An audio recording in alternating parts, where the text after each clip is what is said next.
All right, people. I believe everybody is doing great, nice, and absolutely fine. Let me know in the chats if I'm perfectly audible, visible to each and every single student. Everybody out there. Come on, guys. Okay? Everybody. Let the people join, and we are starting the session accordingly. We are starting the session accordingly. I would want you guys to. Okay. And one more important thing, do smash the like button because liking this session means marking the attendance. I would want everybody of you to mark the attendance because marking the attendance is extremely mandatory. Extremely mandatory. Okay. So we have the electrostatic potential and capacitance. These are the portions that we are supposed to finish by today itself. Okay. And if you have not studied this before, doesn't matter because you are going to understand each and every single thing, that is for sure. Okay. So this is the portion that we are supposed to finish by today itself. So I would want you guys to make the notes with me. Today the setup is different. Okay. So you are going to understand each and every single thing, that is for sure. Okay. Now, guys, take a look exactly over here. Listen to me very carefully. You are going to love the today's session. You are going to love this new setup, that is for sure. Okay.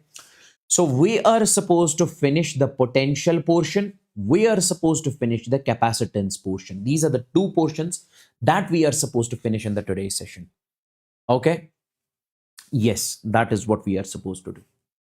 Now, guys, let's first move on to the topic that we need to discuss over here. That is electrostatic potential energy. What does electrostatic potential energy actually mean? What does electrostatic potential energy actually mean? Okay, that is what we are supposed to study first. Listen to me very, very, very carefully. Guys, I'll give you the crystal clear feel of this particular topic. So I would want you guys to give me 100% of your attention. See guys, listen to me very carefully. Let's suppose, my dear NEET aspirants, let's suppose, my dear NEET aspirants, you have got a charge over here that is Q1. I am taking a charge Q1 over here. It is placed over here. And there is one more charge that is placed at a very large distance. That is over here Q2. This is plus Q2. And it is placed at infinity. Infinity means it is placed at a very large distance. Okay? Yes, sir. It is placed at a very large distance. So we have got two charges. This is the first charge and this is the second charge. This is placed at infinity. Now, what I'm trying to say in this particular case, I want you guys to bring this charge near to Q1. I would want you guys to bring this charge near to this Q1, close to the Q1. Okay? Now, basically what you will do is that, sir, I'll bring this charge Q1, Q2 close to this Q1, close to this Q1. So for that, I am supposed to do some sort of work. So means somebody has to come.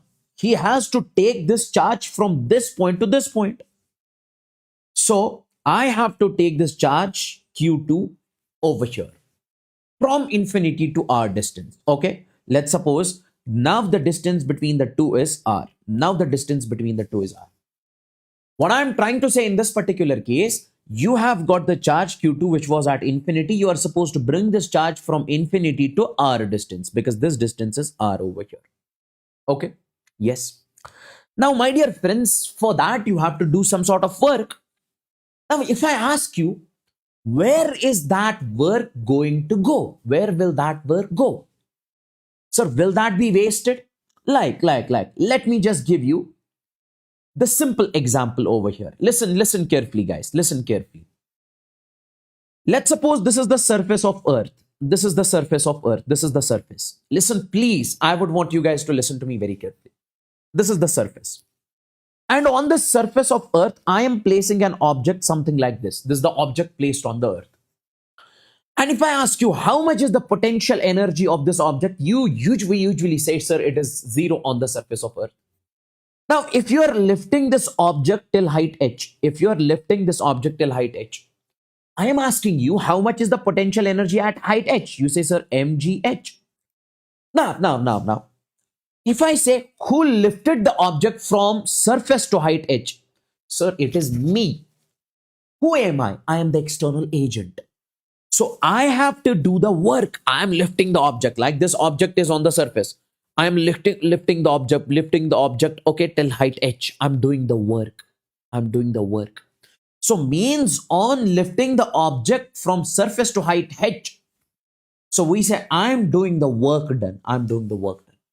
So that due to that work done, its potential energy is changed. Its potential energy is stored. That is mgh. Let's suppose if I don't do any sort of work, will the object go from surface to height h? No, sir. So means when I do the work, then only I am able to lift this to height h. So that work done will be stored in the form of potential energy. That work done will be stored in the form of potential energy. I hope this is crystal and clear. Same is the case over here. If I am saying you have got a charge which is placed at infinity, you bring this charge near to this Q1. Who is going to do that? External agent. So I'll mention this. I'll write the statement over here. The work done. Guys, listen to me very carefully. The work done by the external agent, the work done by the external agent in bringing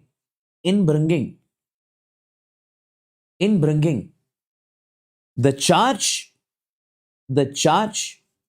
Q2 from infinity to r distance.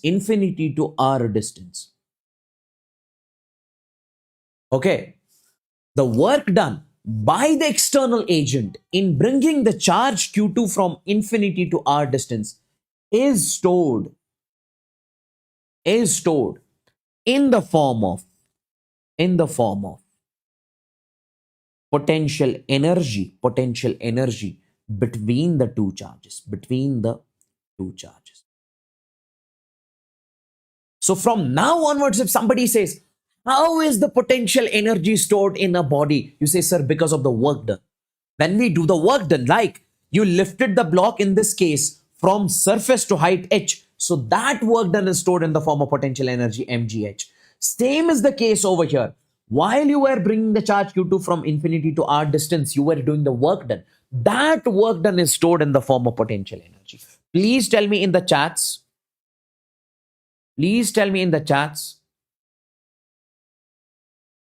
If this is crystalline clear. Everybody of you, give me the signal in the chats if this is crystalline clear. Come on, guys, quickly. Tell me in the chats. Is this crystalline clear? I would want you guys to tell me in the chats if this is crystalline clear. That's great. Now, my dear NEET aspirants, if you ask me, how much is that potential energy between the two charges? How much is the potential energy stored between the two charges? We say, and that potential energy will be. Guys, see, we say U is equal to K. Then we say Q1 is the first charge, Q2 divided by R. So this is the potential energy between the two charges.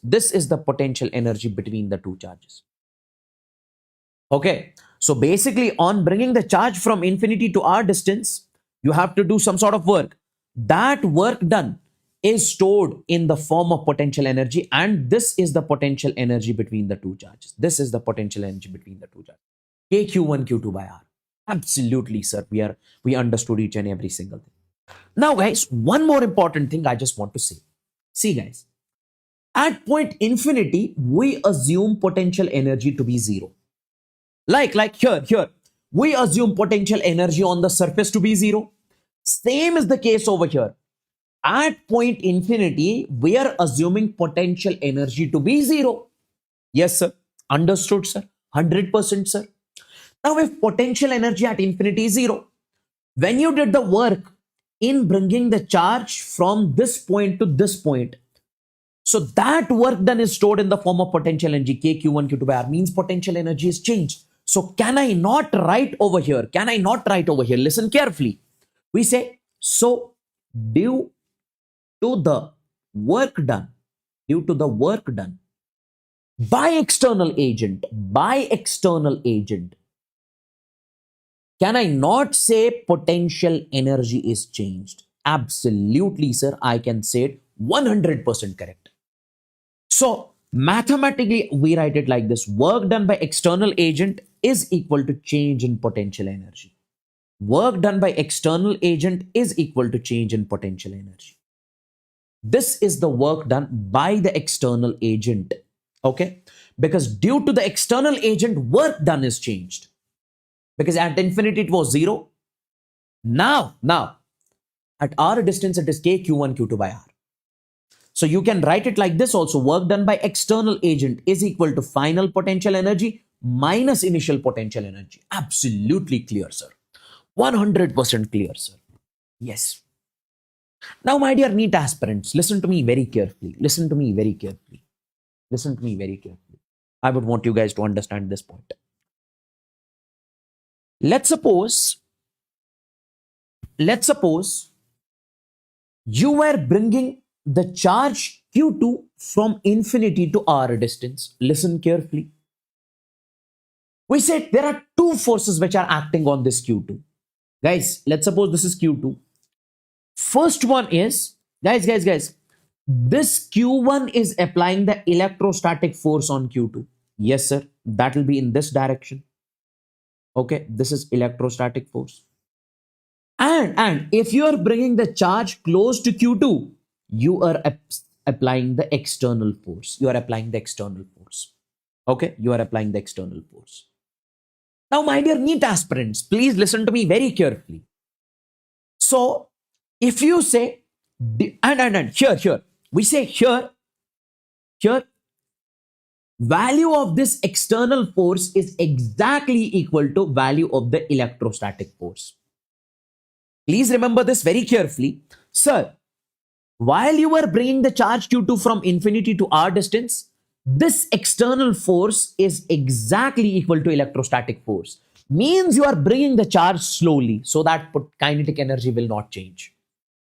Now, simply remember, whatever is the electrostatic force, same is the external force you are applying over here. So, my dear NEET aspirants, can I not say, guys, this electrostatic force is opposite to this. Electrostatic force is opposite to this. So, we say this external force is negative of electrostatic force. Why? Because this electrostatic and external and electrostatic are opposite in nature. Sorry, they are opposite in direction. Okay. Now, my dear NEET aspirants, listen to me very carefully. If force is same, can I not say work done by the electrostatic force, F electric, it will be equals to negative of change in potential energy? Sir, this is confusing. See. If I say, guys, please listen to me very carefully. Let's suppose this is an object. You are applying a force of 10 Newton on this object. This is external force. Now, due to this external force, work is being done. Let's suppose that is 100 joule. Now, let's suppose somebody else is applying. We say F is equal to F electrostatic. This is also 10 Newton. So, whatever is the work done due to this, same will be the work done due to this force. But that will be negative, minus 100 joules. Why? Because this force and this force are opposite. So that's what I'm saying over here. If you did some sort of work in bringing the charge Q2 from infinity to R distance, okay, so that is delta U. Now, Work done by electrostatic force will be same but opposite, minus. Please tell me in the chats if this is clear. Please tell me in the chats if this is clear. Everybody out there, quickly guys, quickly.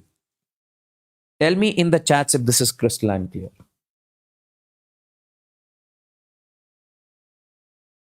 Tell me in the chats if this is crystalline clear.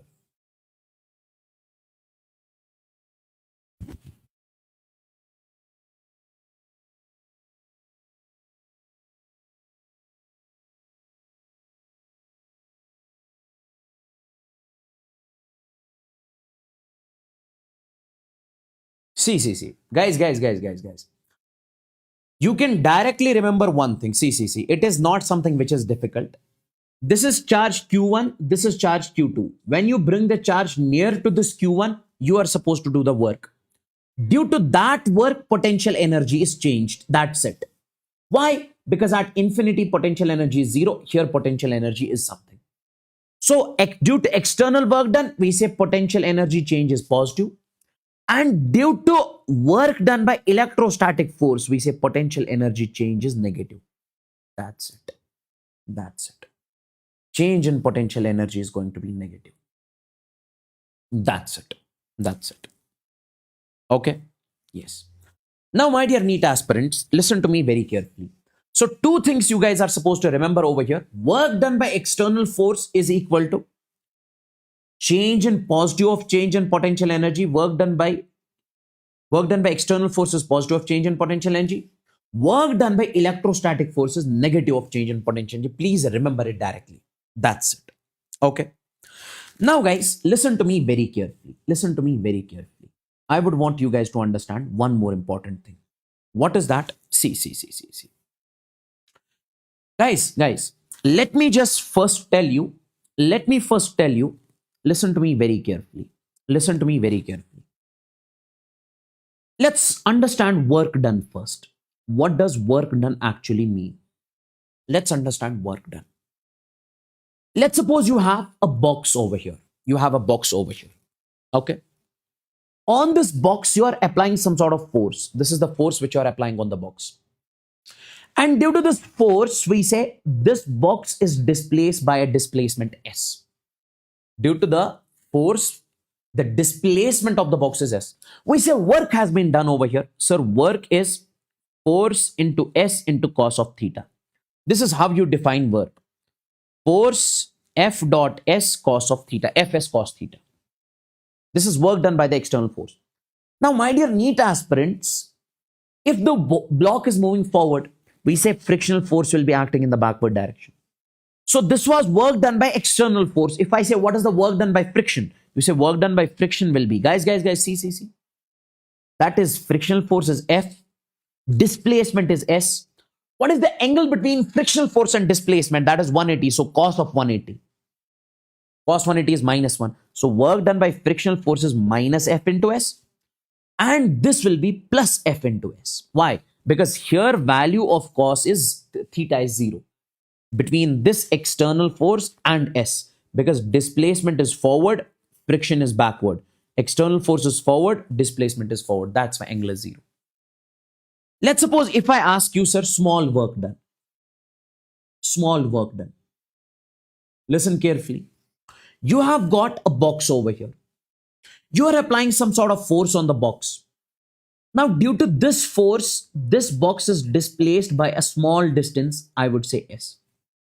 This box is displaced by a small distance, that's what we call S.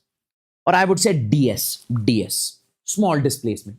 So here work is small.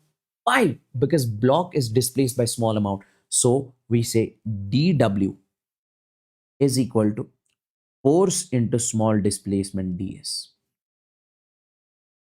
So this is what we call small work done. Force into small displacement. Okay? Yes. Now, my dear NEET aspirants, listen to me very carefully. If I say, while bringing the charge from infinity to r distance, you are doing the work. And that work done is equal to this. Or we say work done by electrostatic forces negative of change in potential energy. Now see, can I say due to the small work done? Due to the small work done. Guys, if you do the small work done means you are bringing the charge Q2 from here to here. But you are displacing the charge Q2 by small distance. Okay? Yes. We say in that case, change in potential energy will be small. So what I can write over here, due to the small work done, potential energy will be small, that is minus du. Small work done, change in potential energy. And how do you write this work done, small work done, that is F into S. Okay. And here you are representing this in terms of R, because see, this distance you are saying R. Okay. So what you will be writing over here, force into displacement. So force is F, displacement is dr. Small work done is equal to minus du, is equal to minus d. Can I not say in this case, this force will be minus du divided by dr? How many of you understood this? So this is basically, I would write over here, this is the relation between force and potential energy. This is the relation between force and potential energy. Please tell me in the chats how many of you understood this.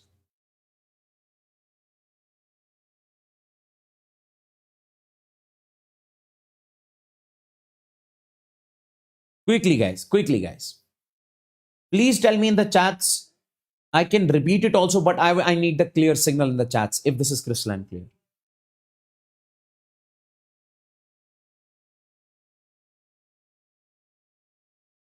This is electrostatic force. This is electrostatic force.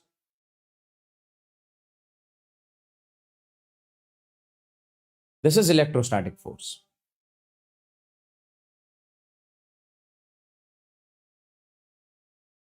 Okay. Yes.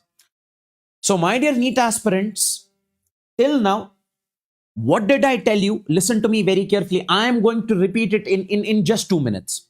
If you have a charge Q1 over here, if you have another charge Q2 over here, which is at infinity.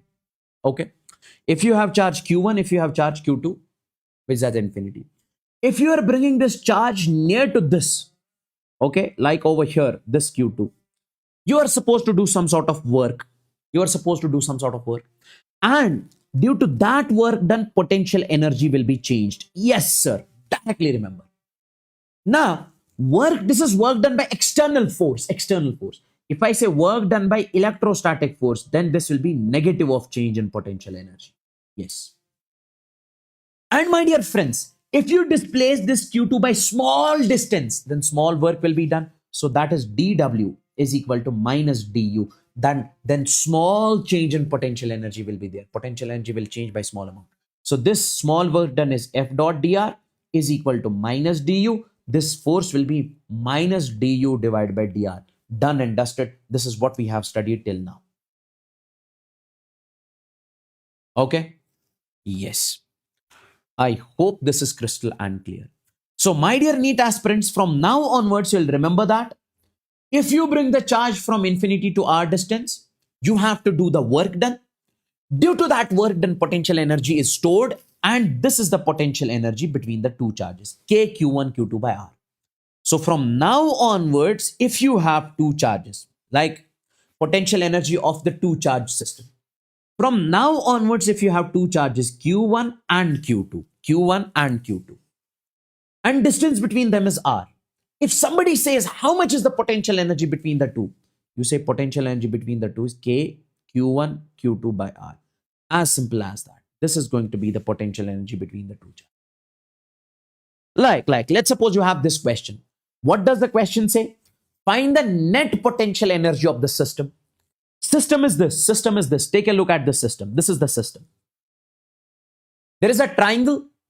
Charge is placed at the corners of the triangle, Q, Q, and Q.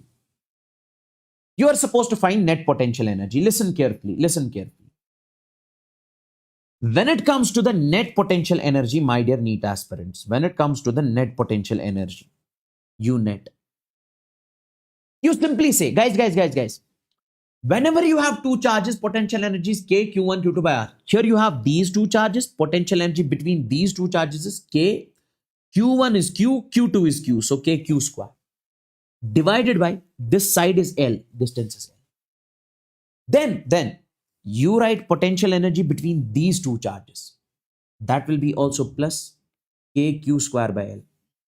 Then you write potential energy between these two charges. That is also KQ square divided by L. So you can write over here net potential energy is 3KQ square divided by L. Done and dusted. Similarly, if you have this question, you have to find the net potential energy over here. See guys, so first you have to check the number of pairs. How many number of pairs are there? So this pair, potential energy is between these two pairs. Potential energy is between these two pairs. Potential energy is between these two pairs. Potential energy is between these two pairs. So if I say what is the net potential energy over here? So that is KQ square by L. This is between these two pairs, KQ square by L. What is the potential energy of these two? KQ square by L. What is the potential energy of these two? KQ square by L. Potential energy of these two? KQ square by L. So that is 4 times. Then you have diagonal pairs also. KQ square divided by root 2L. And then this also. So you'll be like plus KQ square divided by, what is the separation? That is root 2 into L. And how many diagonal pairs? That is 2. This is the net potential energy of the system. But tell me in the chats quickly, is this clear? Tell me guys quickly, is this clear? Everybody out there.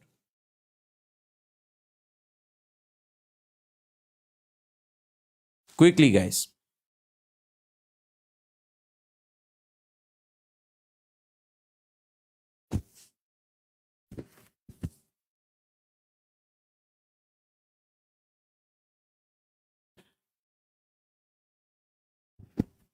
Let's suppose you have this question. Take a look. This is an equilateral triangle. Charge over here is plus Q, and minus Q, and over here minus Q. Always remember, from the centroid to the center, from the centroid to the corner, this distance is A divided by root 3. Okay. Now, how many number of pairs are there? See guys, how many number of pairs? Corner 3, 1, 2, and 3. Then you have between these two, 1, between these two, between these two. Okay. Now, this is your homework. That is what you are supposed to do. Homework. Okay. And in this particular question, I would mention one more thing. Guys. When it comes to the potential energy between positive charge and negative charge, let's suppose you have plus Q and minus Q, and distance between them is R. How much is the potential energy? You simply say U is equal to minus K capital Q, and then you say minus Q. Minus is in front, divided by R. So this potential energy will be negative. Make sure you take the charge along with the sign. Keep that thing in your mind. Take the charge along with the sign. So this you are supposed to find from your end. Okay. So basically this distance is A. This distance is A by root 3. Okay. Yes. Now guys, there is a question over here. Listen carefully. You have got a triangle. And in this triangle, this charge is Q, this charge is Q, and this charge is Q. Let's suppose if we shrink the triangle, if we make its size smaller. Okay. So from this, it becomes like this. It is A by 2, A by 2, A by 2. So when you shrink the triangle, the charges come close together. So means when you are shrinking the triangle, you are supposed to do the work.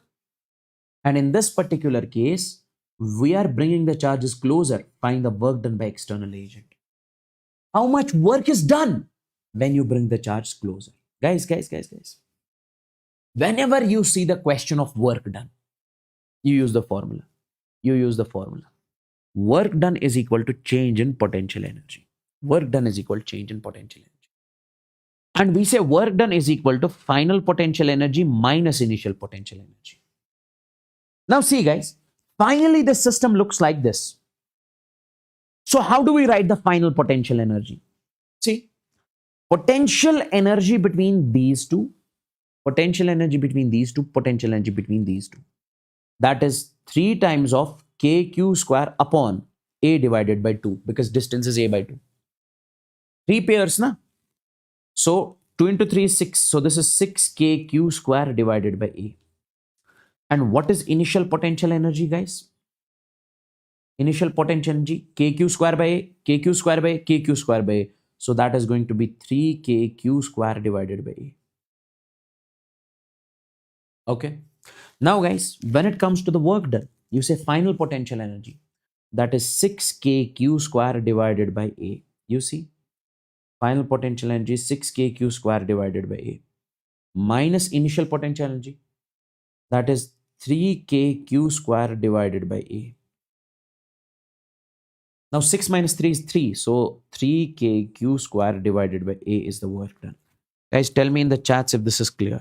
Everybody out there. Quick. Is this clear? And do smash the like button if you have not liked the session yet.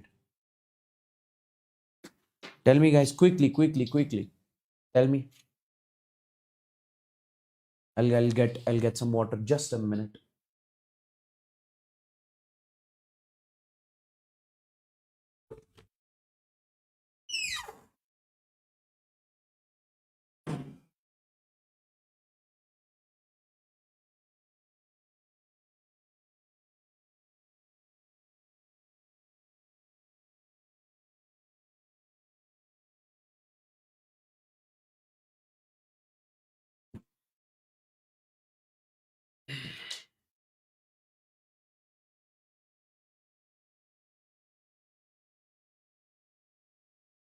Because this 2 into 3 becomes 6. Okay, that's great. Let's suppose you have this question. Take a look at this question. See, guys, what does the question say? 6 charges plus q minus q plus q minus q plus q and minus q are fixed at the corners of a hexagon. See, are fixed at the corners of a hexagon. Okay, as shown in the figure. The work done in bringing a charge q naught from center of the hexagon to the center of the hexagon from infinity. Guys, see, there is basically a charge q naught which is at infinity. You are supposed to bring this charge from q naught from infinity to center.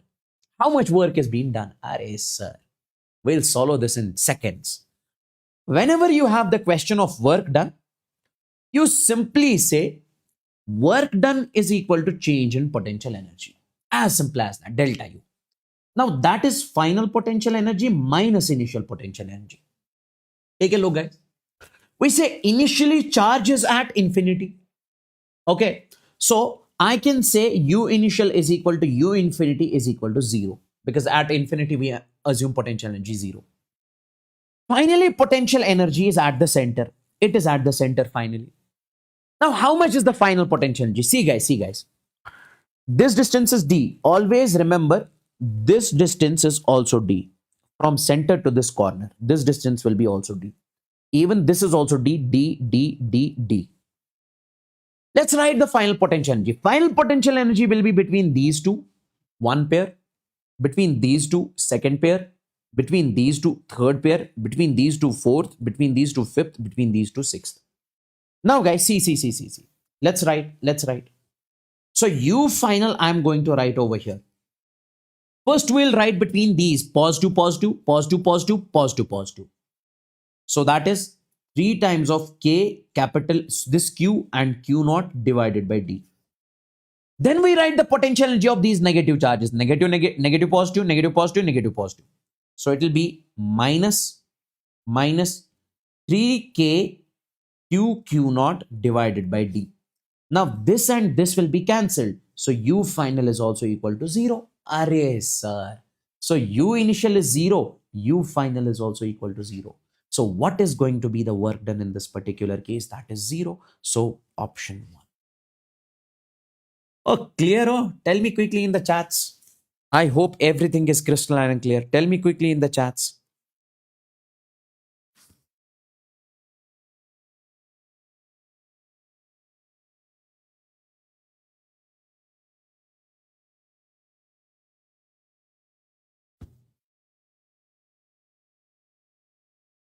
That's great. Let's suppose you have one more question over here. There is one more question given. This is the question.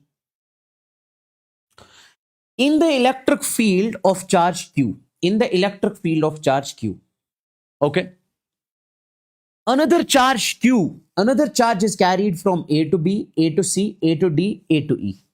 So basically, what does the question say? There is a charge Q over here. This is the Q. And another charge, let's suppose that is small q, that is taken from A to B, that is taken from A to C, that is taken from A to D, A to E. You are supposed to find, then the work done will be, these are the four options.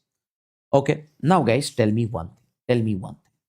Since you guys are intelligent, you know, whenever you have to find the work done, you say change in potential energy. So you say final potential energy minus initial potential energy. Amazing, sir. Now tell me, guys, I'll write over here work done along. See, I'll write over here, just a second. I'll write over here, see, work done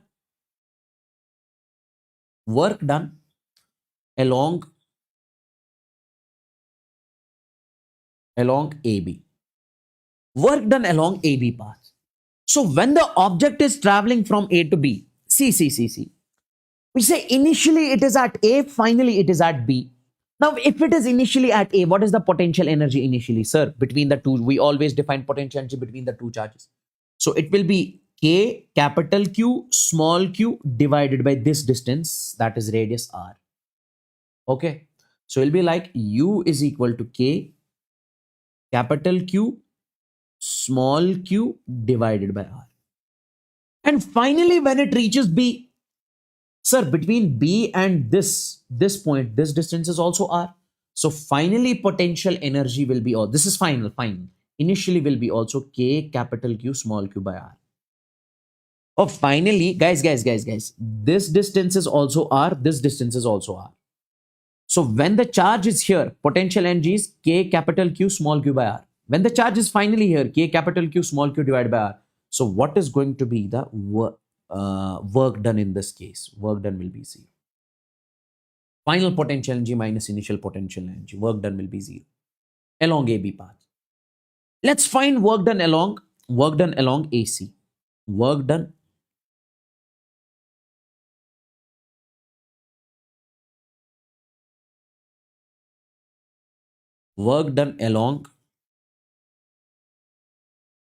along AC.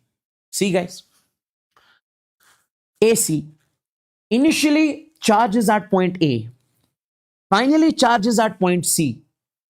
Initially charges at point A, finally charges at point C. So how do you define the work done in this particular case? Guys, final potential energy minus initial potential energy. Final potential energy, tell me, between this and this, K capital Q small q divided by R. K capital Q small q divided by R minus initial potential energy. Initially it is at A, so that is also we have K capital Q small q by R. This and this will cancel, work done is 0. So can I not say if you find work done along AD, that will be also same. Work done along AE, that will be also same. So we say 0 along each path. Please tell me in the chats if this is clear.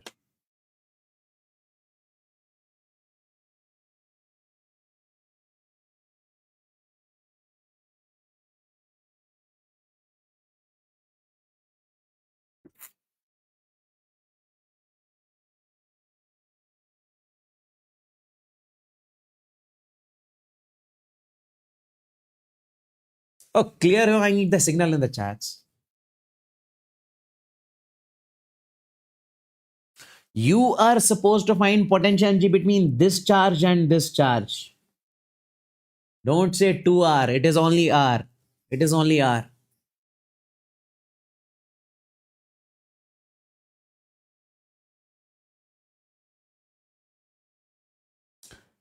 Guys, tell me one thing. How do you like this setup? Is this better than the board, that smart board setup?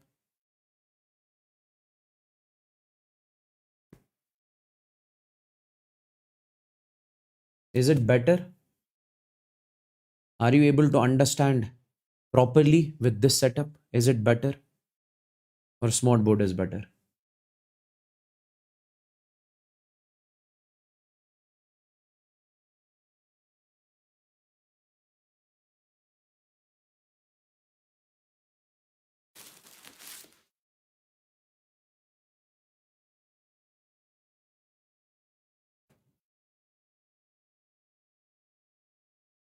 Okay. Okay, that's great. Now see. Let's take a look at this question. Find the work done if you move an electron, if you move an electron of mass m slowly from A to B, slowly from A to B, slowly from A to B. See guys, there is an electron over here, its mass is m. You are moving this electron from A to B slowly. And there is another charge which is fixed over here in the semicircular path. You are moving this. And there is another charge plus Q which is exactly at the center. Which is exactly at the center. Okay. Yes. Now guys, while you move an electron from here to here, you are supposed to do the work done. Listen to me very carefully. Listen to me very carefully. This is a very good question. This is a very good question. See guys, I'll write over here. That is work done by electric force. Electric force. It depends your talk which force you are considering. Now guys, while you move an electron from A to B, initially it was at A. So what is the initial potential energy? Sir, initial potential energy will be between this electron and this charge. Sir, that is K and charge on this is Q and charge on electron is minus E divided by R. Okay. This is final potential energy minus initial potential energy or finally charges here at this point minus E. So it is K, Q, and then you have this E, that is minus E. Take this in front, divided by R. Then minus. Initially it was here at point A. So it is K, Q, E divided by R and this minus. Okay. Now this and this will be cancelled. I would say work done will come out to be 0. I hope you are able to understand what I'm trying to say. Guys, we say work done by electrostatic force from A to B. So this work done will be final potential energy minus initial potential energy. Okay. Now see, work done is equal to final potential energy. Finally, electron is here. How much is the potential energy? K Q1 Q2 by R. Yes, sir. K Q and this E, I would write minus E divided by R. Minus. Initially it is here. What is the potential energy? K, this Q, this E divided by this R. That is minus K, Q, E divided by R. Minus into minus becomes plus. So this and this will be cancelled. So work done will come out to be 0. So work done by electrostatic force is 0. Now guys, listen to me very carefully. Since mass is given over here, you are supposed to find work done by gravitational force. Yes, sir. That's the reason mass is given over here. Work done by gravitational force.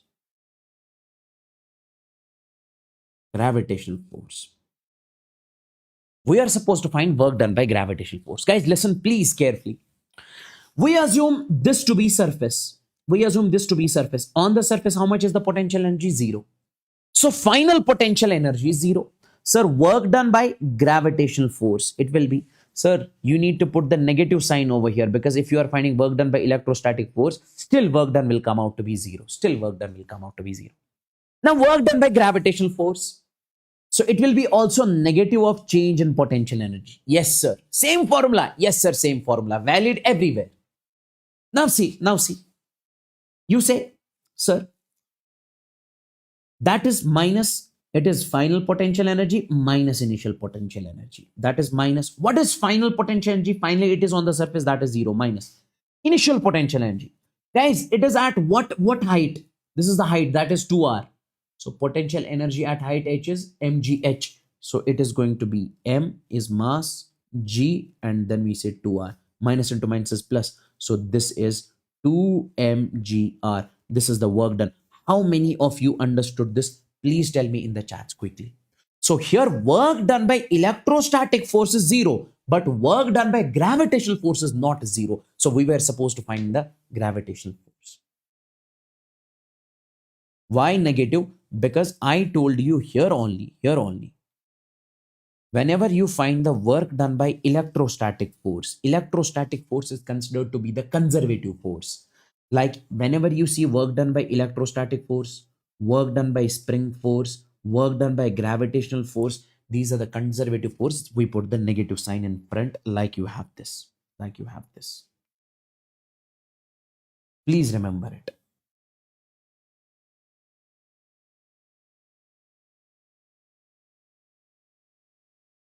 I hope this is crystal and clear.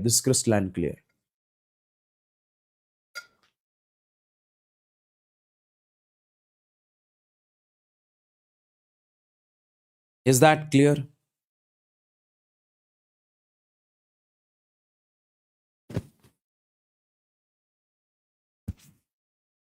Is that clear? Oh?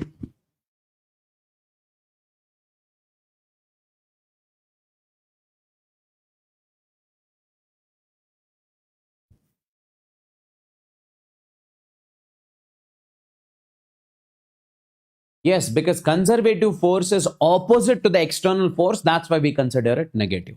You can say it like that.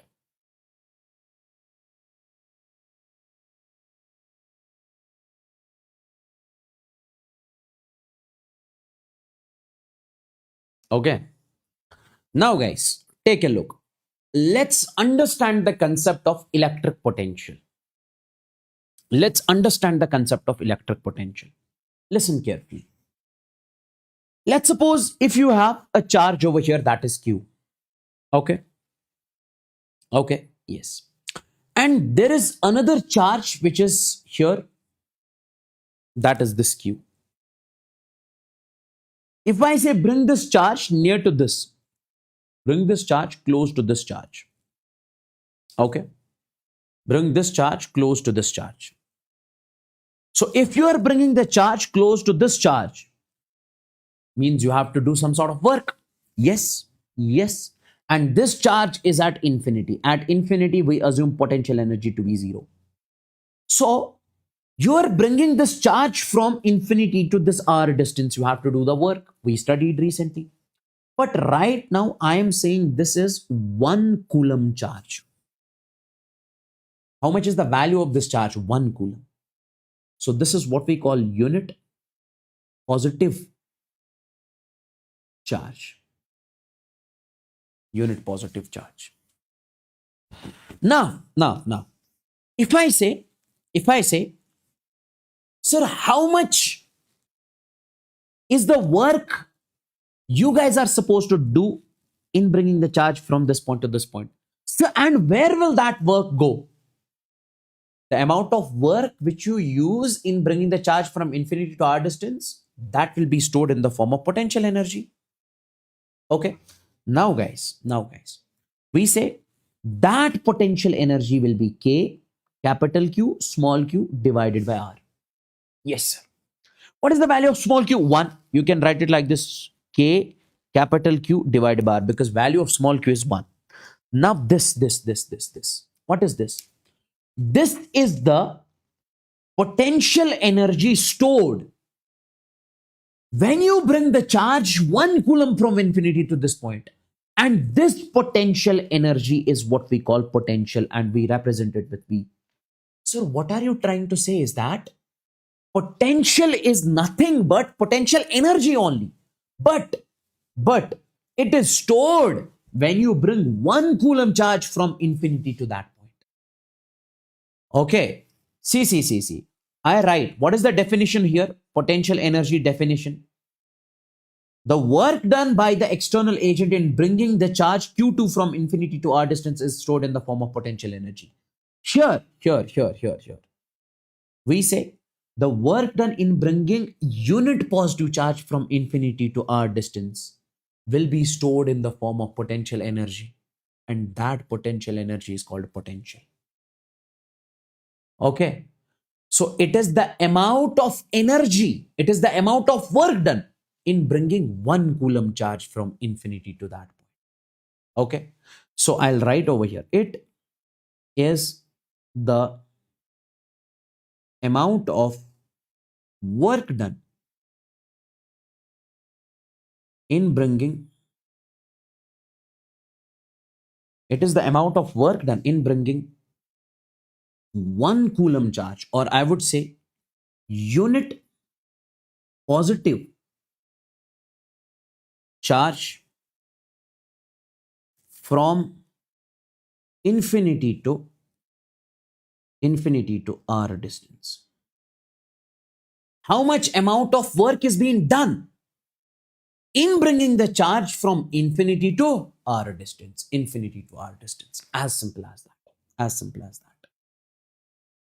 Okay.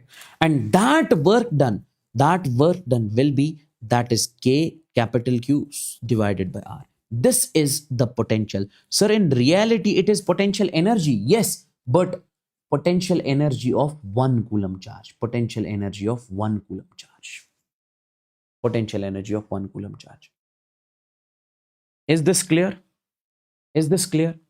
So we say this is the potential energy of 1 coulomb charge. This is the potential energy of 1 coulomb charge. Keep that thing in your mind, my dear NEET aspirants. This is the potential energy of 1 coulomb charge. Okay. And we also say potential is potential energy per unit charge. Whatever is the potential energy of unit charge, 1 coulomb charge, that is what we call potential. So potential is nothing but potential energy divided by charge. We write it like this. What is potential energy? K capital Q small q divided by R divided by this Q. This and this will cancel. So it is KQ divided by R. As simple as that. When you divide potential energy with charge, it gives you potential.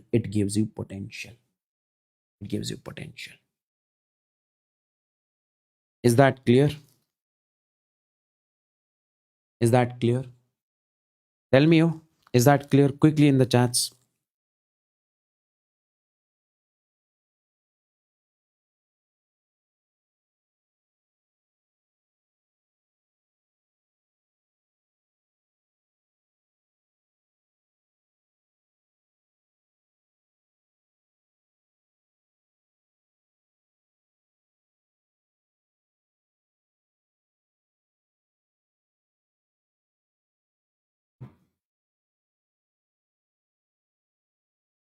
Okay. Now, guys, take a look.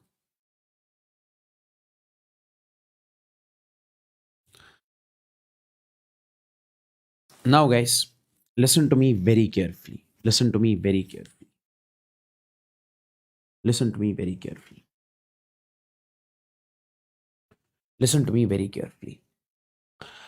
Guys, see, we say, as we know, work done by electrostatic force is negative of change in potential energy. Okay. Yes, we studied this recently. Now, my dear friends, can I say due to the small work done?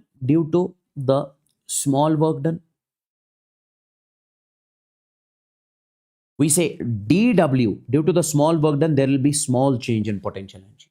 dW is equal to minus du. Okay. Then I would want you guys to divide with the charge from both the sides. Okay. Divide with the charge on both the sides. Okay. Now this dW, what is this dW? This dW is force multiplied by small displacement dr divided by this q is equal to, now guys, minus c du divided by q. Whenever you divide charge, whenever you divide potential energy with charge, like here, whenever you divide potential energy with charge, what do you get? What do you get? You get potential. You get potential. So here I'll write dv. Okay, I'll write dv. Now, my dear friends, we say as we know, as we know. How do you define electric? We say force is equal to Q times of E. What will be the value of Q? That is force divided by charge. F by Q. F by Q is charge. Now, can I not write force divided by charge? It is electric field. So you'll be like over here, E dot dr will be equals to minus dv. So E will be equals to minus dv divided by dr. So this is what we call the relation between, this is what we call the relation between, relation between electric field and potential. This is what we call the relation between electric field and potential. Okay. This is the relation between electric field and potential. Even you can understand it like this also, guys. See, let's make the graph between electric field versus R. Okay. Let's suppose this is the graph. If I say this angle is theta, what is the value of slope over here? Slope is always tan theta. Tan theta means perpendicular by base. Whatever is perpendicular divided by base. So that is going to be, sir, perpendicular is in this particular, graph between V versus R. V versus R. So slope in this particular case is going to be, that is dV divided by dr. Perpendicular divided by base. Now guys, this is equation first and this is equation second. See this carefully. dV by dr, take this negative over here, will be negative of electric field. dV by dr is slope. So can I not say from equation first and second, what I can say, this dV divided by dr will be, or you can write it like this, or electric field will be equals to negative of slope. Yes, sir. Absolutely, sir. Why? Because here dV by dr is negative of slope. Here dV by dr is slope. So slope will be equals to negative of electric field. Absolutely, sir. So what does it say? It says that if you have potential versus distance graph, and if you find the slope of that, that is going to give you the electric field. Please tell me in the chats if this is clear. Please tell me in the chats if this is clear. Yes, I'll change the board in the next session, not right now, because that is not working. It has some problem, some issues. That's why. Tell me, guys.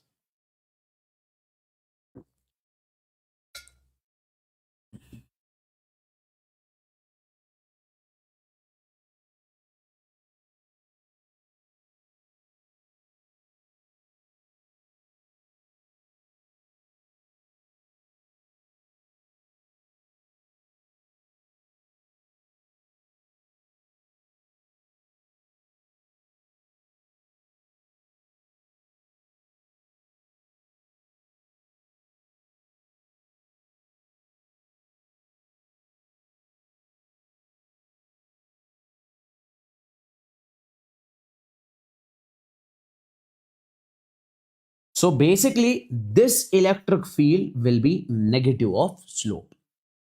So from now onwards, if I say what is the slope of this V versus R graph, you say, sir, that is going to give you the electric field. Like, take a look at this graph. See, check from where to where electric field is positive, negative, and zero. See guys, this is V versus R graph. Whenever you have V versus R graph and you are supposed to comment on electric field. Okay, I'll tell this once again. See, no issues. I'll make you understand once again. See guys, I'll derive this once again in just a minute.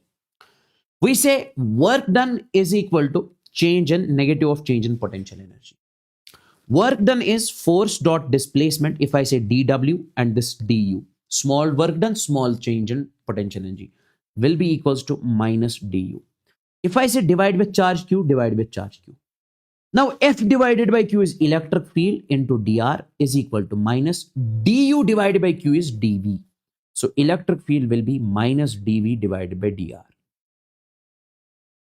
Let's suppose you make the graph between V versus R. Okay. Now if I say this angle is theta, could you please tell me what is the slope of this graph? Slope is always tan theta. That is perpendicular divided by base. So that is dV divided by dr. So slope of VR graph is dV by dr, like slope of Y versus X graph is dy by dx. Now this is equation first and this is equation second. This is equation first and this is equation second. So we can say from first and second equation, from first and second, what I can write, electric field. Guys. Take this negative over here. So dV by dr is negative of electric field. dV by dr is slope. So we say electric field is negative of slope. That's what I said. So whenever you have to find electric field, you find slope, then put the negative sign in front, you will get the answer. You'll get the answer. Now I hope this is crystal and clear. Okay. Now take a look at this question. Take a look at this question. Check from where to where electric field is positive, negative, and zero. Positive, negative, and zero. See, guys. Take a look. See. If I say slope of AB, slope of AB. Guys, this is AB graph, this is the angle theta. And theta in this case, we say theta is less than 90. Whenever the angle of the graph is less than 90, we say slope is positive. Slope is positive. Whatever is the value of slope, that is positive.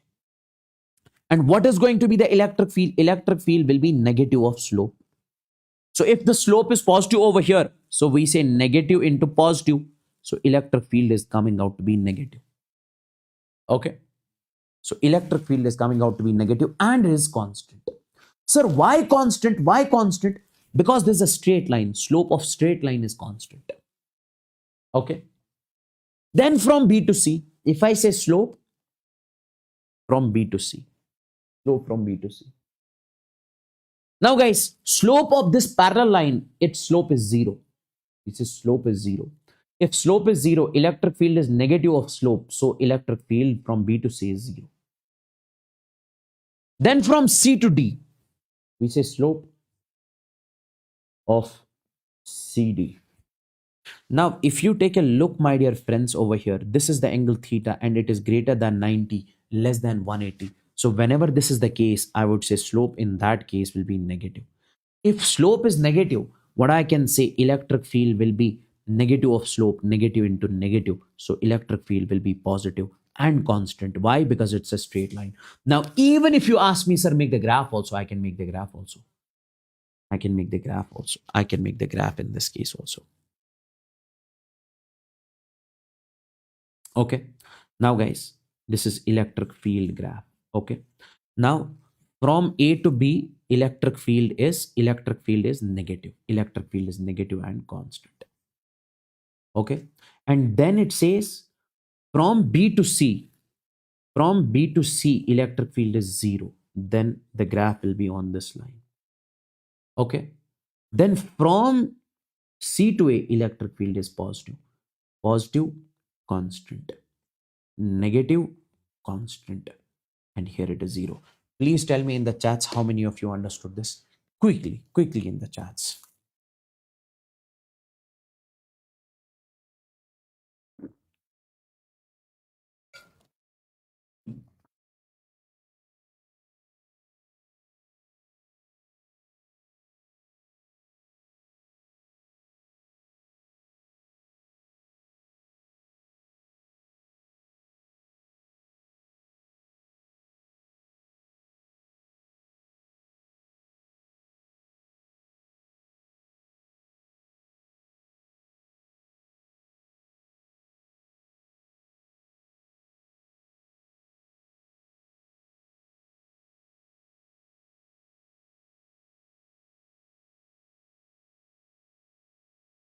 See, guys, take a look. One more important concept I would like to teach you. What is that? See, that is, see guys, we say as we studied force is equal, or we studied electric field is equal to minus dV divided by dr. Okay, means if potential is given, you are supposed to find electric field, you have to do the differentiation. You have to do the differentiation. Now take it over there. So dV will come out to be minus EDR. dV will come out to be minus EDR. dV will come out to be minus EDR. Okay. Now I say integrate both sides.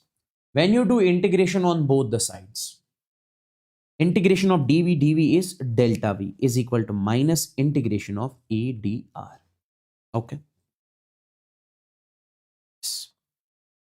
Now guys, take a look. Take a look. Let's make the graph between electric field versus R.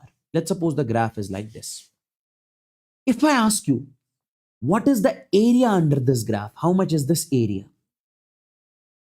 Guys, always remember, if I say, what is the area of this Y versus X graph? What is the area of this Y versus X graph? Always remember, area will be integration of area under this graph, this area. Integration of whatever is on this axis Y and whatever is on this axis into dx. Here area is going to be E and then dr and this integration. This is going to be the area. Now guys, consider this equation second. Consider this equation first. From this equation first, you can write minus dV is equal to integration of EDR. Now guys, tell me one thing. Here integral EDR is equal to minus dV. Here integral EDR is equal to area. So can I not say area will be equals to negative of change in potential? From equation first and second, what I can say, this area will be equals to negative of change in potential. So I would say this change in potential will be negative of. So from now onwards, my dear NEET aspirants, if somebody asks you to find the potential difference, this is what we call potential difference, you find the area and then put the negative sign. Question is here. Take a look at the question. Find the potential difference between x is equal to 2 to x is equal to 6. From x is equal to 2 to x is equal to 6. E versus x graph. Now tell me, we recently studied in case of E versus x graph. In case of E versus x graph, we say potential difference will be negative of area. Now you have to find area of this plus area of this. Now tell me, this is negative of, what is area? Area of this, that is length into breadth. Length is 2, breadth is 10. So that is 2 into 10 plus area of this, 1 by 2 base into altitude. Okay, 1 by 2. Okay, base is 2, altitude is 10. This and this will cancel. 2 and 10 is 20 plus 1 is 30. This is going to be minus 30 volt. Potential difference. Oh, clear? Is this question clear? Please tell me in the chats.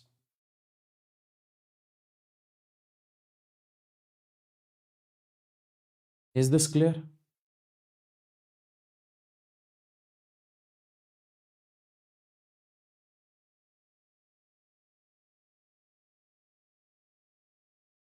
One more important thing it is saying. Find the potential difference between A and B. Okay, this is an infinitely long wire. This is point A and this is point B. This point A is at R1 distance, point B is at R2 distance. You have to find the potential difference between A and B. We recently studied potential difference is equal to minus integration of E dr. As simple as that. Now tell me.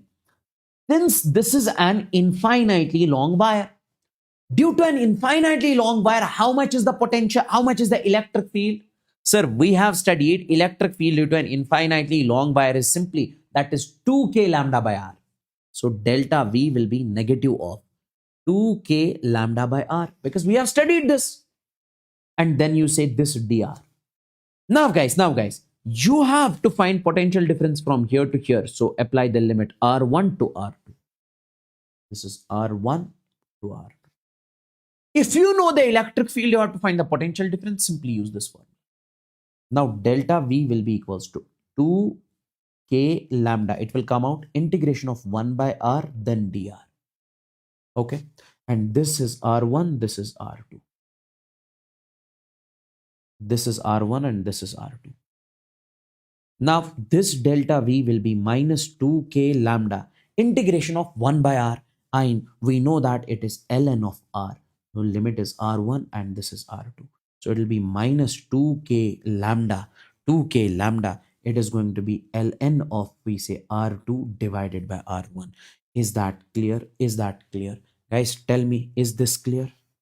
Upper limit minus lower limit, then ln of A minus ln of B, that is R2 by R1. Is that clear?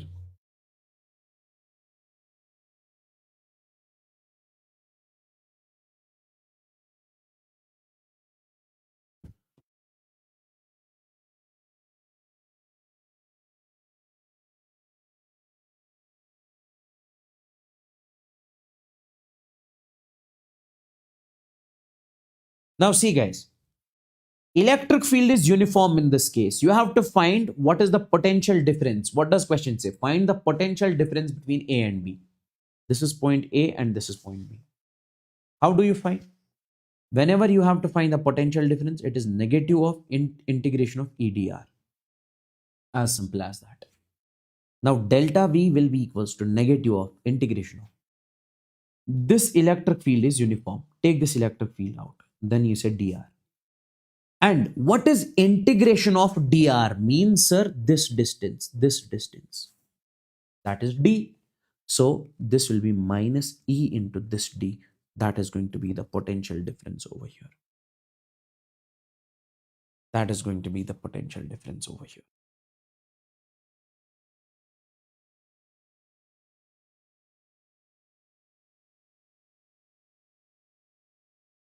Is that clear? Let's suppose you have this question. Find the potential between the two charges. Find the potential between this charge and this charge. Find the potential between the two charges. How do you find the potential between the two charges? Sir, U is equal to K Q1 Q2. That is Q.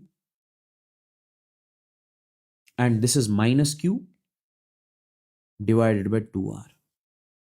Okay. Sorry, it says find the potential between the two charges. Okay. At this point, you are supposed to find the potential, not potential energy. Sorry.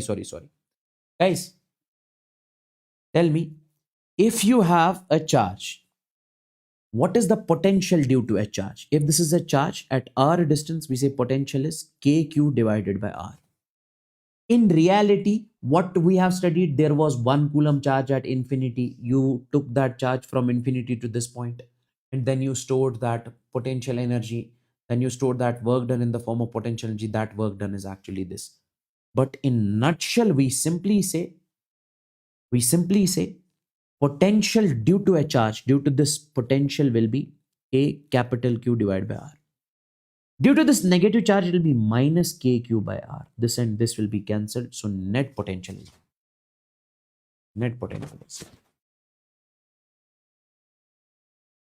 Is that clear? Is that clear? If I say you have got a charge over here, this is R, you have got over here plus Q charge. What is the net potential at the center? So you say, sir, net potential in this case will be due to this, it is KQ by R, plus due to this, it is KQ by R. It is going to be 2 times of KQ by R.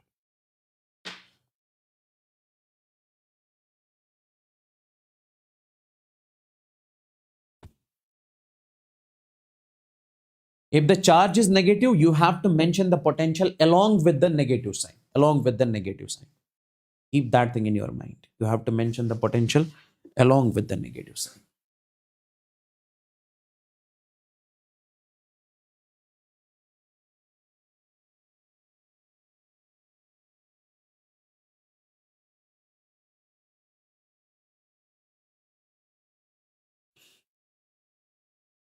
Is that clear?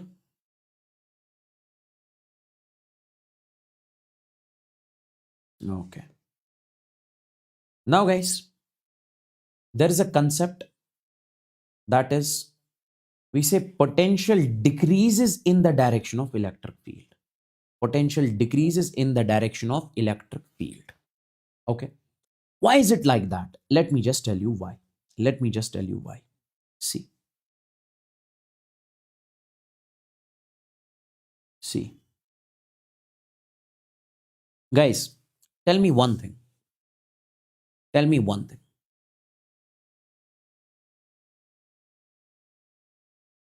Opposite charge means this charge is positive, this charge is negative.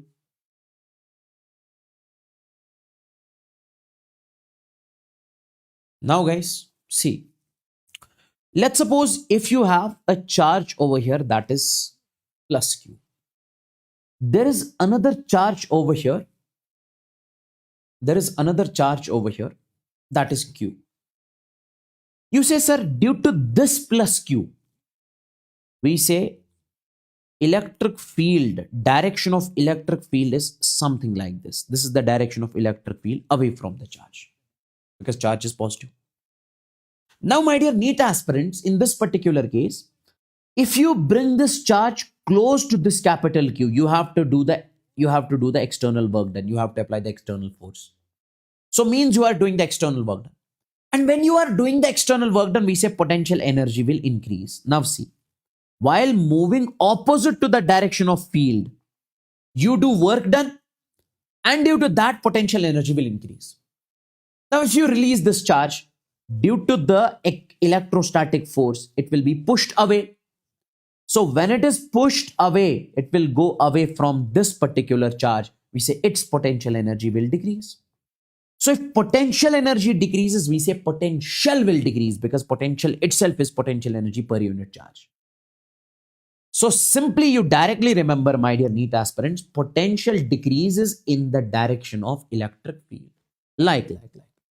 You have a charge over here positive.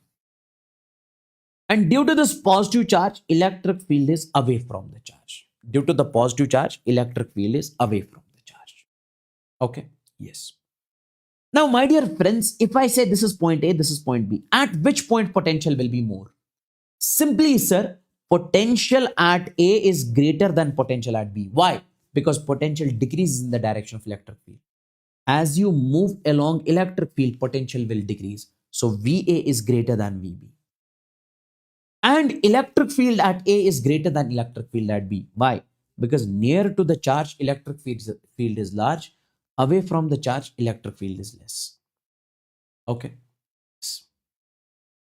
Now, guys, take a look. If this is a negative charge, this is the direction of electric field. So we say potential decreases along the direction of electric field. So in this case, when you move along the direction of electric field, potential will decrease. So potential at A will be less than potential at B. So potential at A is less than potential at B. But electric field at A is greater than electric field at B. Why? Because near to the charge, electric field is large. Now, if I say, at which point we say potential is large, potential is maximum at B. Why? Because if you move along the direction of field, potential will decrease. Potential is maximum at B, option A.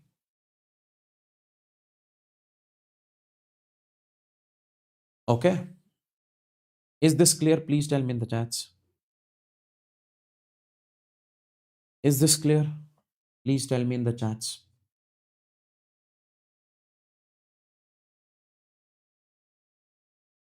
Tell me, guys.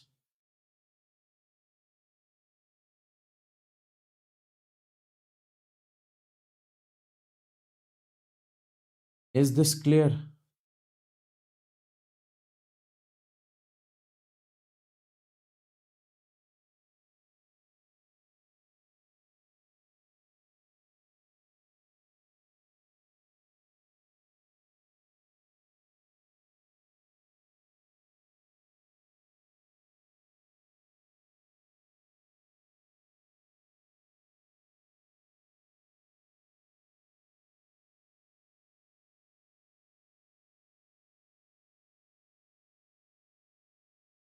Potential decreases along the direction of electric field. As you move along the direction of electric field, potential will decrease. At A, it will be minimum. At B, it is maximum.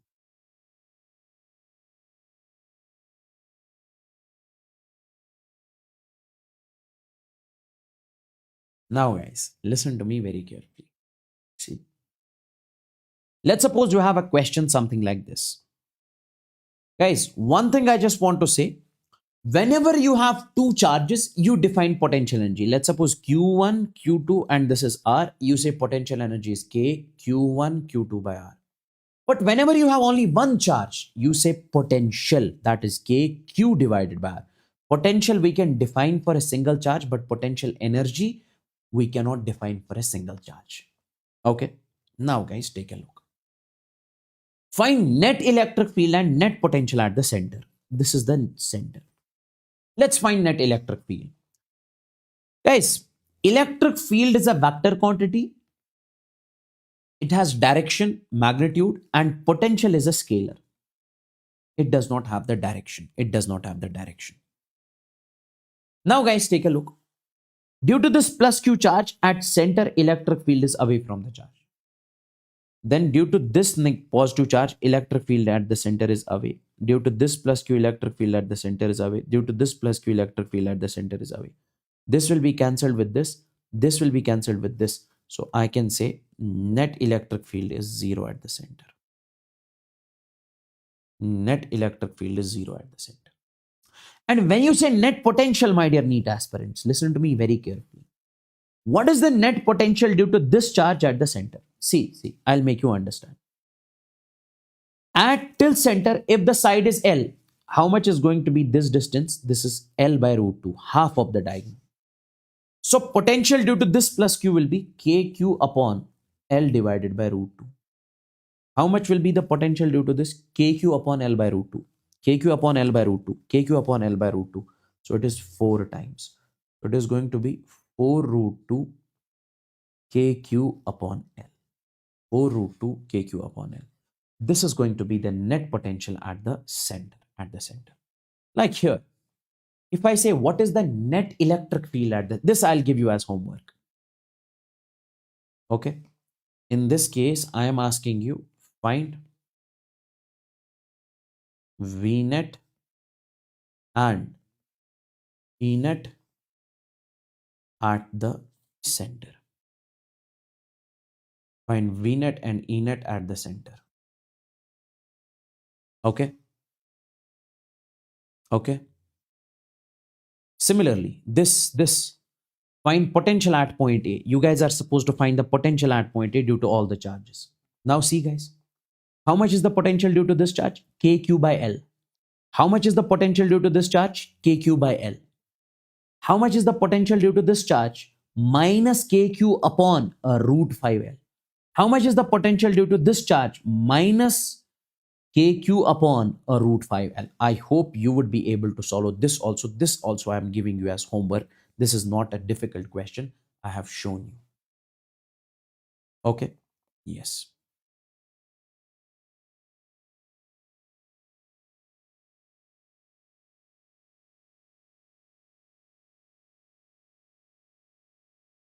Now take a look. This is the question that we have. You have got infinite number of charges over here. Okay. And you have to find potential due to all these charges at origin. You have to find potential due to all these charges at origin. Find the potential at origin due to all these charges. When I say potential, net potential due to all these charges at origin. See, guys. And this is at 1 meter. This is at 2 meter. This is at 4 meter. And this is at 8 meter. This is 16 meter and so on. If I say what is the potential due to first charge at origin, this is 0 meters, 0, 0. You say, sir, it is KQ divided by 1, KQ by R. Then minus. What is the potential due to the second charge? You say, sir, KQ divided by 2. What is the potential due to third charge? Then plus KQ divided by 4. What is the potential due to fourth charge? Minus KQ divided by 8. Then we say plus KQ divided by 16 and so on. What can you take common in this case? Sir, I can take common this KQ. What remains? It is 1 minus 1 by 2 plus 1 by 4 minus 1 by 8 plus 1 by 16 and so on. This is what we call GP, geometric progression. And how do you find the sum of GP? How do you find the sum of GP? We say sum is equal to A upon 1 minus R. A means the first term. A is 1, first term. And R is common ratio. How do you find common ratio? Take any term. You want to take this 1 by 4? Yes. Divide it with the term which comes before it. What is the term which comes before it? Minus 1 by 2. 2 ones are 2, 2s are 4. Minus 1 by 2. So sum is going to be A is 1 upon 1 minus minus 1 by 2. It is going to be 1 upon 1 plus 1 by 2. 2 into 1 is 2. 2 plus 1 is 3. 3 divided by 2. 1 upon 3 divided by 2. Okay. So it will come out to be 2 by 3. It will come out to be 2 by 3. Okay. Sum.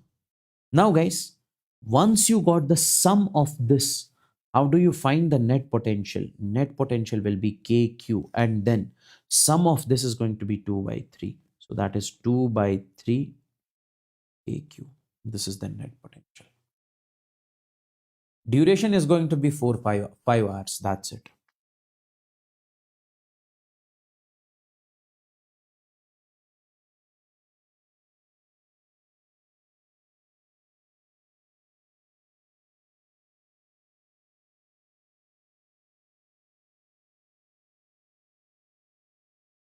Okay. Now guys, let's talk about this. Electric potential due to a ring on its axis. See guys, let's suppose you have got a ring over here and charge is present on this ring, and that is Q. You have to find the potential due to a ring on its axis. You have to find the potential due to a ring on its axis. Now, potential due to a ring on its axis, you simply say V is equal to KQ upon under root of R square plus X square. So basically, X is the distance where you have to find the potential. R is the radius of the ring. R is the radius of the ring. R is the radius of the ring. X is the distance where you have to find the potential. Okay. Now, my dear NEET aspirants, case 1. Case 1. This is the potential. Okay, let's find potential at the center.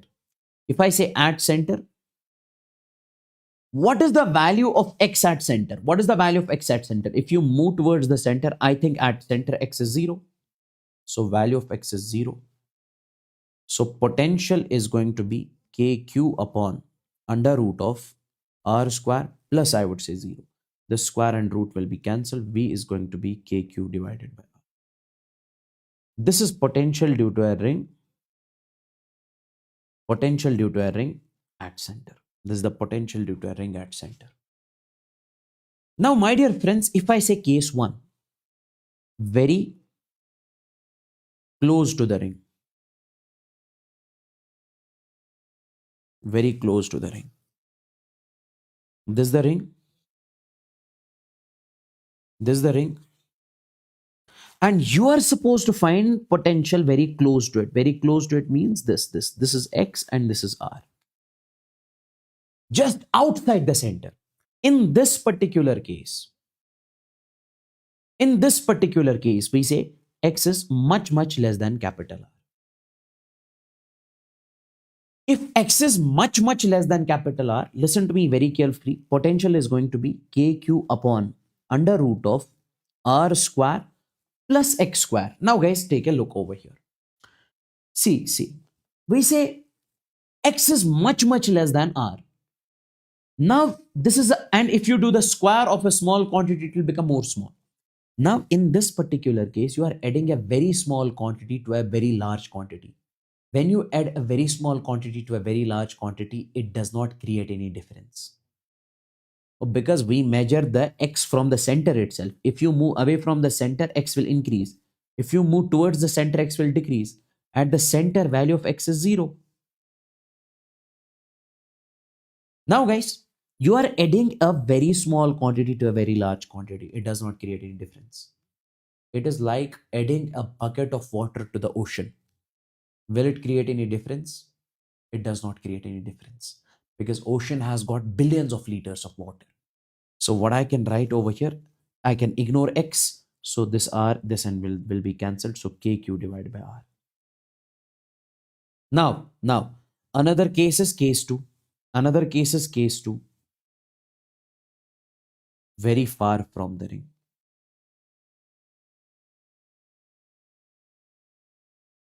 Very far from the ring. Very far from the ring. Okay. Now, my dear friends, very far from the ring means if this is a ring.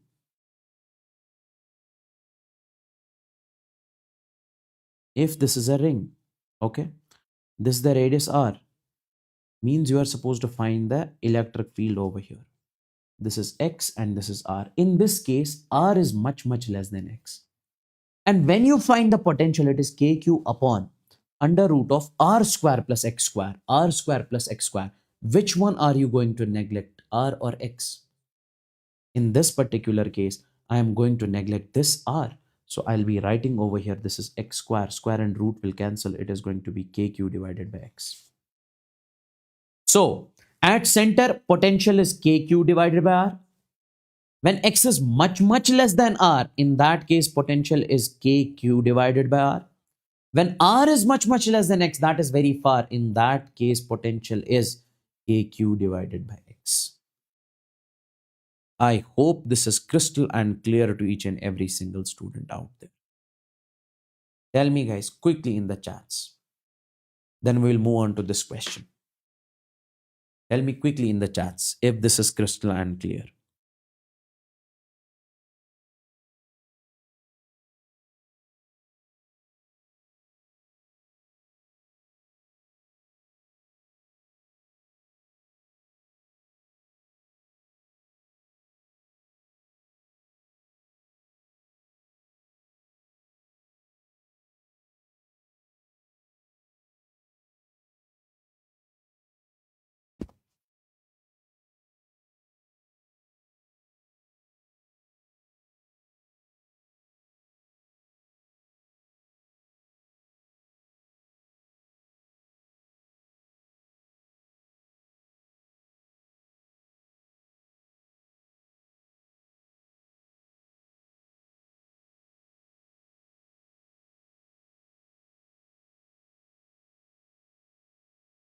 Now guys, take a look.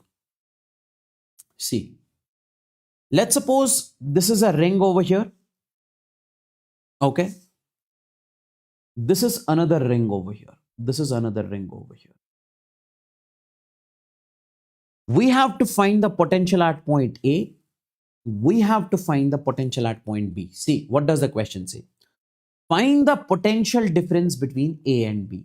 Find the potential difference between A and B. You have to tell me the potential difference between this point and this point, VA minus VB. Okay. You have to tell me the potential difference between A and B. So my dear NEET aspirants will first find potential at point A, that is the center of first ring. Then we will find potential at point B, that is the center of the second ring. Let's find the potential at point A. Potential at point A. See, now guys, since due to this ring, potential at A is going to be, guys, what is the potential due to a ring at its center? KQ divided by R. R means radius. So due to this ring potential at its center, it is going to be simply K. What is the charge on this ring, my dear friends? That is Q divided by R. KQ by R. As simple as that. Then, what is the potential due to this ring at x distance? Because at point A we are supposed to find. At point A, due to the next ring, potential is going to be minus KQ divided by x. Minus K. Why charge is minus over here, minus Q. Then if we say potential at point B, potential at point B. At point B, potential is going to be, guys, due to this ring, Potential at point B is simply, listen to me very carefully. That is K minus KQ divided by R. Then plus, due to this ring, potential at point B will be plus KQ by X. KQ divided by X. Because at X distance, potential is X. Okay. Okay. Okay. Yes. Now, my dear NEET aspirants, we have to find VA minus VB. Sir, that is KQ divided by R minus KQ divided by X. Then minus KQ minus KQ by R plus, I would say, KQ divided by X. Now, this is KQ divided by R minus KQ divided by X. Then plus KQ divided by R minus KQ divided by X. Now, this and this will be twice, this and this will be twice. So, this will be 2 times of KQ divided by R minus 2 times of KQ divided by X. So, this will be 2KQ 1 divided by R minus 1 divided by X. This is the answer. Is this clear? Is this clear, guys? Tell me. Tell me, is this clear?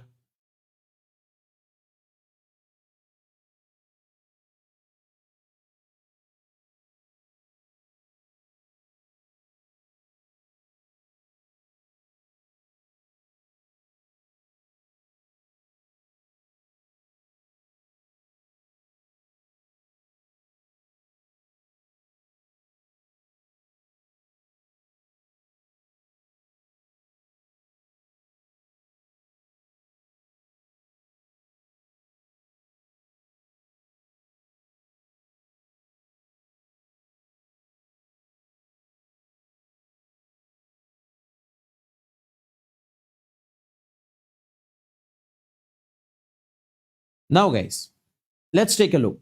Potential due to a hollow and solid sphere. Potential due to a hollow and solid sphere. See, guys, let's suppose if I am taking a sphere over here. This is the sphere that I have. This is the sphere that I have. This is the sphere that I have. Okay. And this is a hollow sphere. Hollow sphere is that sphere in which charge is present on its surface. Okay. Charge is present on its surface. Inside charge is 0. Now you have to tell me potential due to this hollow sphere outside, surface, and inside. Outside, surface, and inside. See, guys. When I say potential outside, listen to me very carefully. Potential outside is simply going to be KQ divided by R. R is the distance where you have to find the potential outside. Okay. Now, guys, if we talk about the surface, when you move from this outside point to the surface, we say at surface, you simply say value of small r is capital R. At surface, value of small r is capital R. So you can say, sir, potential on the surface will be KQ divided by capital. This is going to be the potential on the surface, KQ divided by capital R. As simple as that. This is potential on the surface, KQ divided by capital R. Okay. Sir, why? Because on the surface, value of small r becomes equal to the capital R. That's why we say KQ divided by capital R. And my dear NEET aspirants, if we talk about inside, here, inside. Guys, inside there is no charge.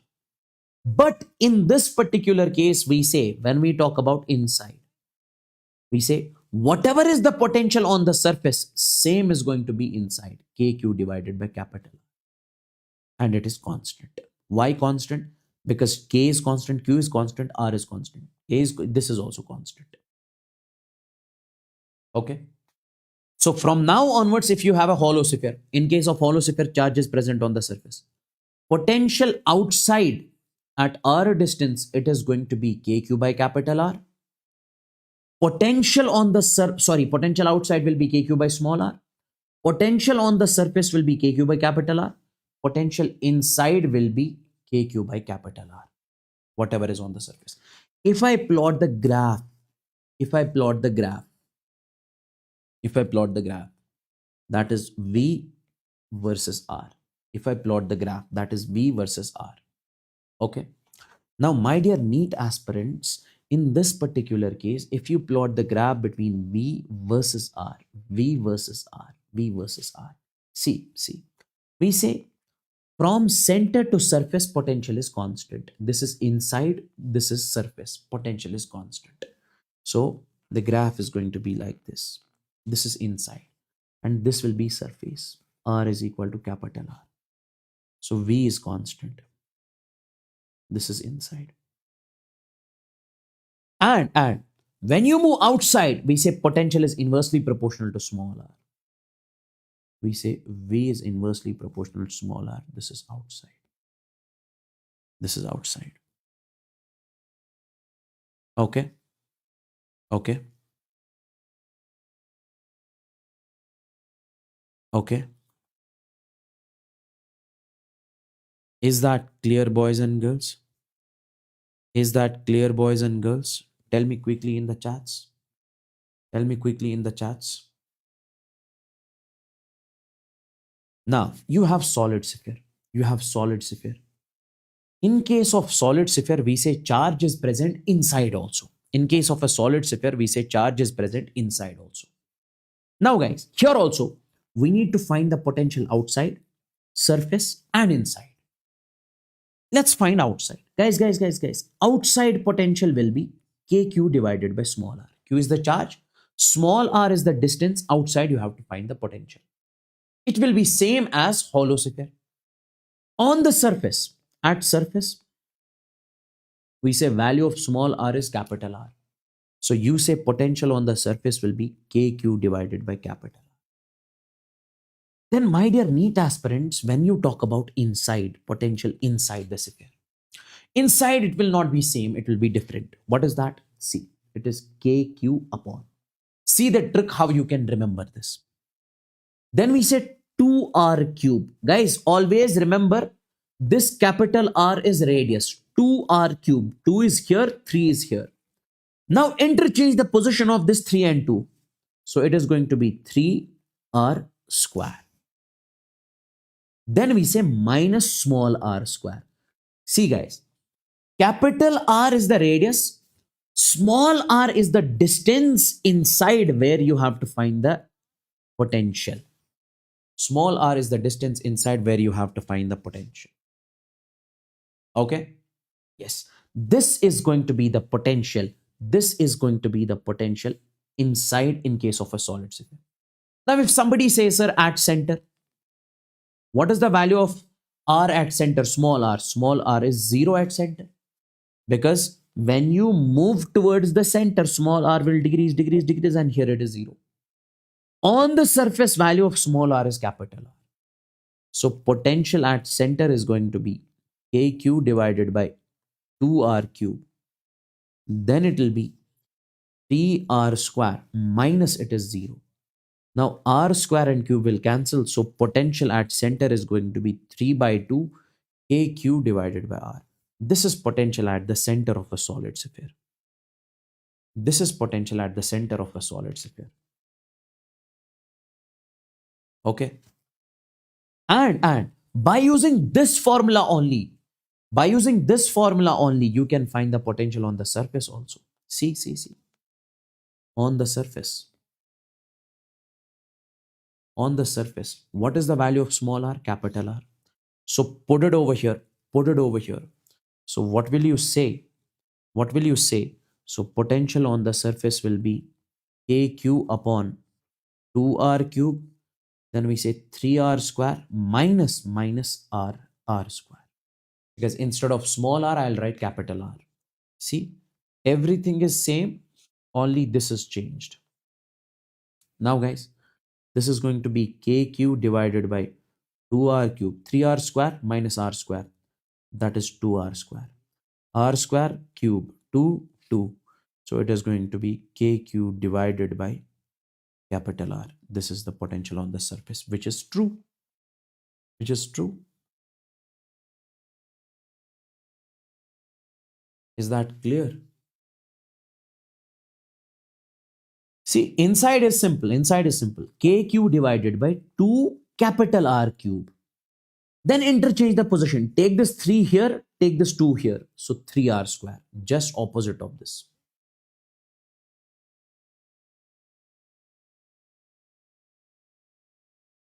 Capital R is the radius, so small r is variable. If you move outside, small r is large. If you move inside, small r is small.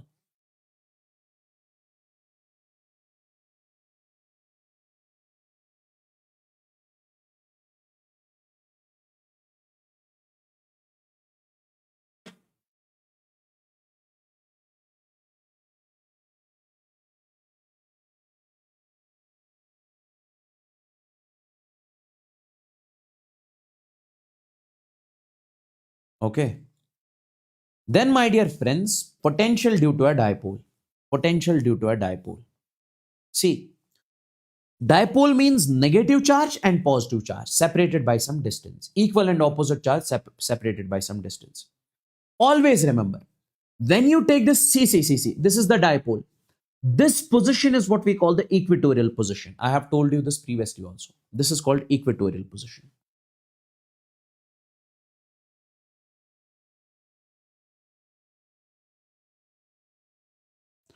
Now see, at equatorial position, always remember potential due to a dipole is zero. Okay, one more important thing I forgot, that is graph. That is graph. Graph is very important over here. See guys, I'll write graph between V versus R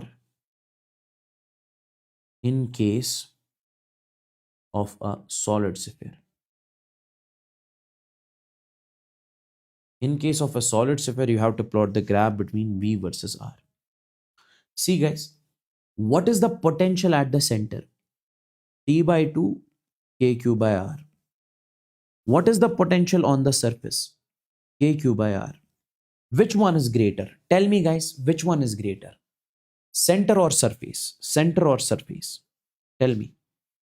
This is 3 by 2 kq by R. 3 by 2 means 1.5. So we say potential at the center is greater than potential on the surface. Potential at the center is greater than potential on the surface. Because this is 1.5 times. Now guys see, this is R and this is V. So we say at center value of R is 0. At center value of R is 0. So at center potential is large. So potential will be, this is the potential at center. It will decrease. So this is V naught. And then it reaches surface. At surface, we say value of small r is capital R. Then my dear friends, when you talk about outside V is inversely proportional to small r. So outside, it is going to be like this. V is inversely proportional to small r. This is outside. Tell me quickly in the chats, is this clear? Is this clear, guys?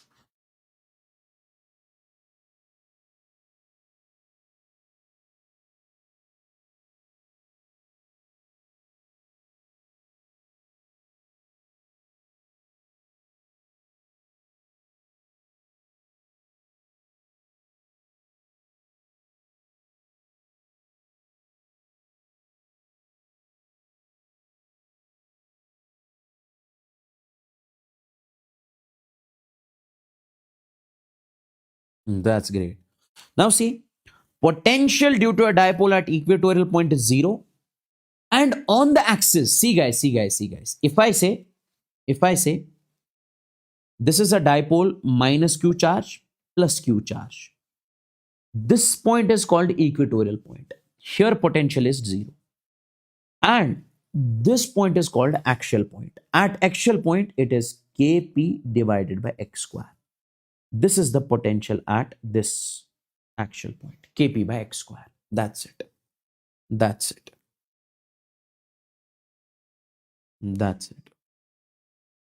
It's mentioned over here. It's mentioned over here. Okay. Now, one more important thing. This is a question which is very important in this particular case. I would want you guys to give me 100% of your attention. Then,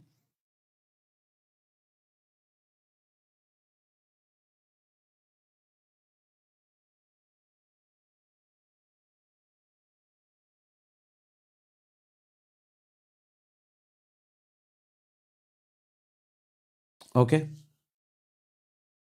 take a look at this question. Guys, is this clear till over here? Please tell me in the chats, everybody out there. Is this clear?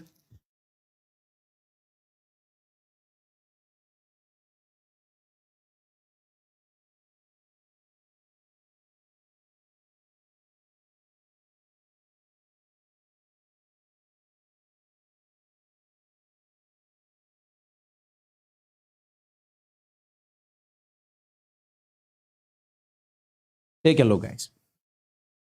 Calculate the electric field and potential at A, B, and C.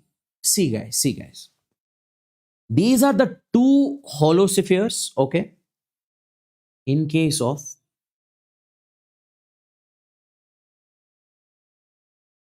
hollow spheres, you have to tell me the potential at A due to both the spheres, at B and at B is here and C. See, guys, let's first find electric field. Electric field. If you remember the formula of electric field in case of a hollow sphere, see, guys, if this is a hollow sphere, electric field outside is kq by r square at small r distance. On the surface, it is kq by capital R square. Inside, electric field is 0 in case of a hollow sphere. I hope this everybody of you know. Now, guys, take a look. If I say potential due to this sphere and this sphere at point A, point A is the outside point. See, point A is the outside point of both the spheres. So, electric field at point A will be, due to the bigger sphere, it will be K Q1 because charge on bigger sphere is Q1 divided by distance is RA whole square. Because you have to see center of both the spheres is same. So from center to A, it is RA distance. Then plus K. Due to the smaller sphere, it is K Q2 divided by RA whole square. Why? Because charge on this is Q2 and distance from its center is RA. So it is going to be K divided by RA whole square, Q1 plus Q2. Then if I say point B, electric field at point B, see, guys, due to the bigger sphere, electric field at point B is 0. Why? Because it is the inside point of the bigger sphere. So electric field at due to the bigger sphere is 0 plus due to the smaller sphere, due to this smaller sphere, electric field at point B will be K Q2 divided by RB square. K Q2 by RB square. So that is going to be K Q2 divided by RB square. Okay. Yes. Yes. Okay. Yes.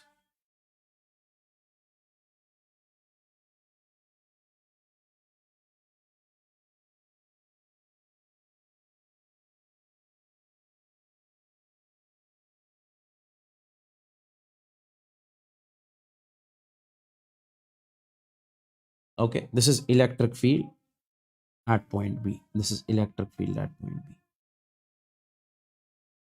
Now, guys, when it comes to the C, electric field at point C, guys, C point is inside of the smaller sphere, inside of the bigger sphere. So at point C, electric field is 0. Electric field is 0. At point C, electric field is 0. Okay. Yes. Now let's talk about the potential. Let's talk about the potential. Let's talk about the potential. See, guys, potential. See, when it comes to the point A, potential at point A point is the outside point. A point is the outside point. We know potential due to a hollow sphere at outside point is kq by small r. And here, this is the small r. So it is kq1 divided by ra. This is due to the bigger sphere. Now, guys, due to the smaller sphere at point A, that is going to be kq2 divided by ra. So you can write it like this: k divided by ra, q1 plus q2. q1 plus q2. Absolutely, sir. We can write it like this. Okay. Then, my dear friends, if I talk about potential at B, potential at point B, this point B. If I talk about potential at point B, if I talk about potential at point B,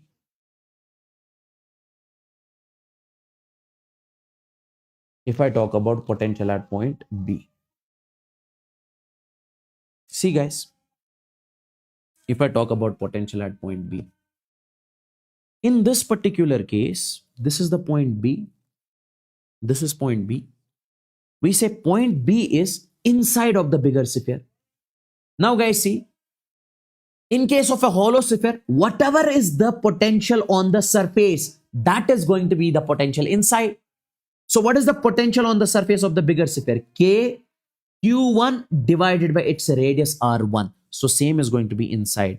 K q1 divided by r1. And this point B is outside of the smaller sphere. So use the outside formula. kq2 divided by rb. rb, because it is at a distance of rb. And when I say potential at point C, see, guys, this C point is inside of the bigger sphere.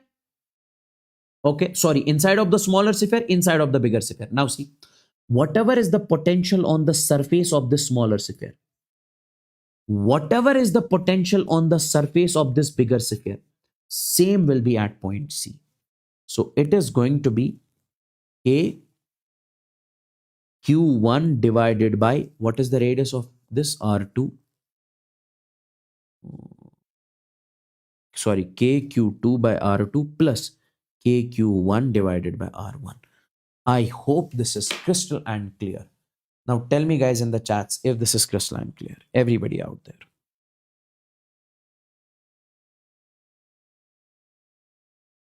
Whatever is on the surface, same is going to be inside. Because in case of potential, we don't say r square. In case of electric field, we take square. Break I'll give you at 8 o'clock.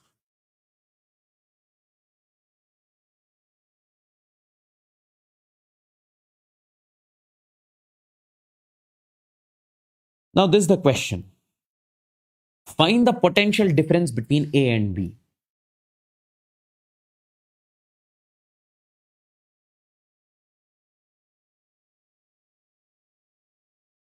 Just a second, guys.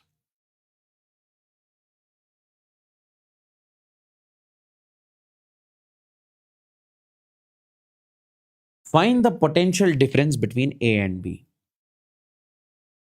This is point A and this is point B. We have to find the potential difference between A and B. Find the potential difference between A and B. See, guys, you have to first find the potential at A, then you have to find the potential at B, then you find the difference. See, what is the potential at A? Potential at A will be potential due to the smaller sphere and potential due to bigger sphere. Potential due to smaller sphere will be kq divided by r, radius. And potential due to bigger sphere. Guys, whatever is on the surface of the bigger sphere, same will be inside, because this is the inside point for bigger sphere. That is plus k capital Q divided by r. What is the potential at point B? Guys, see, due to this sphere at point B, which is on the surface over here at point B, it is going to be K small q divided by capital R. Why, sir? Because B point is at what distance? I would say this is radius R. Then plus potential due to the bigger sphere at B, K Q divided by R. Now we have to find VA minus VB. VA minus VB. VA is KQ by R plus KQ divided by R. Okay. Then minus VB. KQ divided by small r minus plus KQ divided by this R. Now KQ by small r plus KQ by capital R minus KQ by capital R minus KQ by this R. I think this and this will be cancelled. So VA minus VB will come out to be KQ by R minus KQ divided by R. So this KQ will be common, 1 by small r minus 1 by capital R. This is the answer.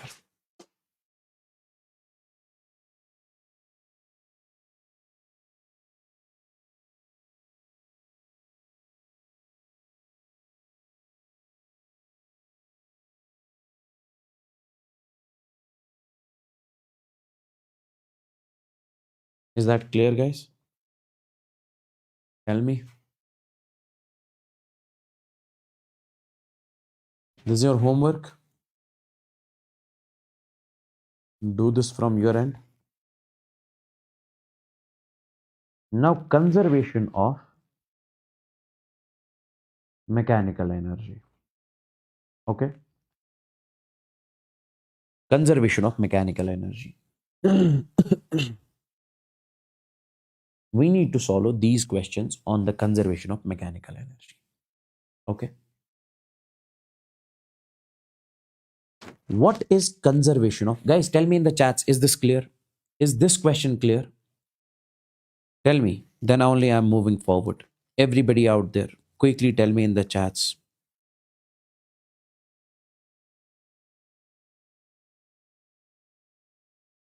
Tell me, guys.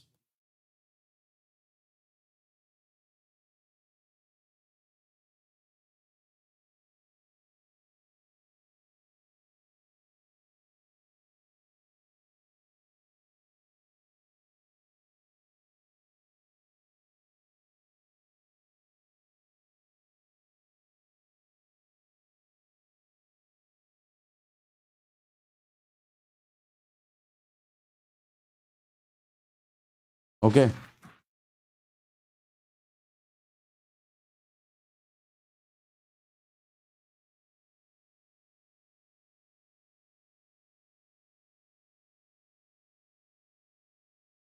That's great. Duration is going to be 5 to 6 hours.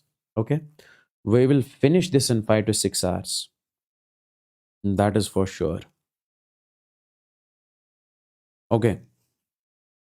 Now, guys, take a look. Conservation of mechanical energy. What does conservation of mechanical energy actually say? See, conservation of mechanical energy is nothing but total energy initially is equal to total energy finally. Total energy means potential energy initially plus kinetic energy initially will be equals to potential energy finally plus kinetic energy finally. That's it. Sir, in detail, when will you teach us this? I will teach you this in the work, power and energy. So till then you remember it like this only. Till then you remember it like this only. Okay. So this is how we are supposed to apply. Now some questions are based on conservation of mechanical energy over here. Let me just show it to you. Let me just show it to you. Listen carefully. See, guys, you have got a sphere over here which is having the charge Q and its radius is R, positive charge. And there is a negative charge placed over here. If you release this negative charge, we say it will be attracted by this positively charged sphere. And this is at a distance of 2r. Okay. And the radius is 3r. Total from here to here, it is 3r. Now, if you release this, it will come and it will collide with this. It will collide with this. With what speed it is going to collide with the solid sphere? That is what we are supposed to find. What is the speed with which it will collide? What I can recommend over here, use conservation of mechanical energy. Energy initially is equal to energy finally. That is kinetic energy initially plus potential energy initially will be kinetic energy finally plus potential energy finally. As simple as that. Okay. Now, my dear NEET aspirants, in this particular case, listen to me very carefully. Listen to me very carefully. Kinetic energy initially. We say initially it is released. Initially it is released. When initially it is released, means initial velocity is 0. So kinetic energy is 0 plus potential energy initially. What is the potential energy between this charge and this sphere? This is sir K Q1 Q2 by R. So that is K Q1 is capital Q, Q2 is minus Q. That minus I'll write in front. Okay, divided by what is the distance between the two? Sir, that is 3R. You take the distance from the center. Okay, is equal to kinetic energy finally. Sir, finally it is striking with 1 by 2 mv square. So this V we are supposed to find out. Then minus final potential energy is going to be A capital Q small q divided by. When finally charge reaches over here, this is finally. Then K capital Q small q divided by this R. Okay. Now take it over here. This will be K capital Q small q divided by R minus K capital Q small q divided by 3R. It will be 1 by 2 mv square. Okay. Now K capital Q small q divided by R you can take common. 1 minus 1 by 3. That is going to be 2 by 3. K capital Q small q divided by R. When you basically simplify this, it will be equals to 1 by 2 mv square. Now 2 into 2 is 4. 4K capital Q small q divided by 3R is equal to mv square. Now V will be equals to 4K capital Q small q divided by 3m and to R. Then we say under root. How many of you understood this? Please tell me in the chats, everybody. Quickly, guys. Quickly.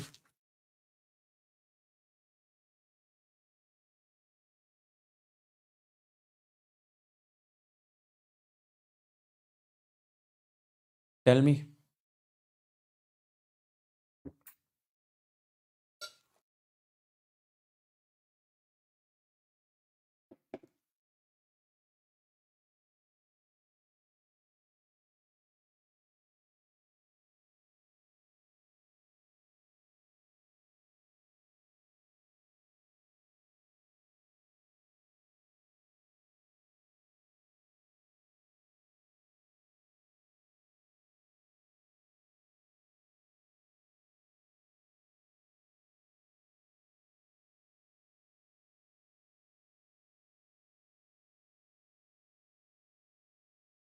Now, guys, take a look. See, another question is over here. A tunnel is made in a non-conducting sphere. A tunnel is made in a non-conducting sphere. In a yeah, non-conducting sphere means solid sphere. Okay, this is a solid sphere, and we have made a tunnel over here, and a minus q charge is placed at the end of this tunnel. At one on one side, you can say it's something like that, and its mass is m. Now, if I release this charge over here, it will be pulled inside the tunnel. With what velocity it will cross the center? That is what we are supposed to find out. If minus q is released, find the maximum velocity at the center. Okay. Use conservation of energy. That is energy initially is equal to energy finally. So if you release this minus q charge over here, with what velocity, maximum velocity, it will cross the center. So what does that say? That says kinetic energy initially plus potential energy initially will be kinetic finally plus potential finally. Oh, yes or no? Yes, sir. Now, what is the kinetic energy initially? That is zero. Why, sir? Because initially you release this minus q charge. Potential energy initially k, charge on this is capital Q, and charge on this is small q. That is my minus I'm taking out. That's why this minus divided by radius of this sphere is r is equal to is equal to. Now, my dear NEET aspirants, if I say if I say what is the final kinetic energy in this particular case? What is the final kinetic energy? So final kinetic energy is 1 by 2 mv square. And what is the final potential energy? Oh, final potential energy is when this minus q is at the center. Now see, we say as potential at the center of a solid sphere. What is the potential at the center of a solid sphere? 3 by 2 kq by r. Yes, sir, we know potential. But we need the potential energy at the center. See, guys, we say potential is nothing but potential energy divided by charge. Now take this over here. Potential energy will be potential into charge. So potential energy at the center, it is going to be potential, that is 3 by 2 kq divided by r into this q. This is the potential energy at the center. So it will be like minus, and the charge is negative, that's why minus 3 divided by 2 k capital Q small q divided by r. Oh, now take it over here. So this will be 3 by 2 k capital Q small q divided by r minus k capital Q small q divided by r is equal to 1 by 2 mv square. 1 by 2 mv square. Okay. Now, my dear NEET aspirants, so this will be 3 by, what can you take common? K capital Q small q divided by r. So it is 3 by 2 minus 1 is equal to 1 by 2 mv square. Now 2 into 1 is 2. 3 minus 2 is 1 by 2. So this will come out to be K capital Q small q divided by r, and this 2, because it is 3 by 2 minus 1 is 1 by 2 is equal to 1 by 2 mv square. This and this will cancel.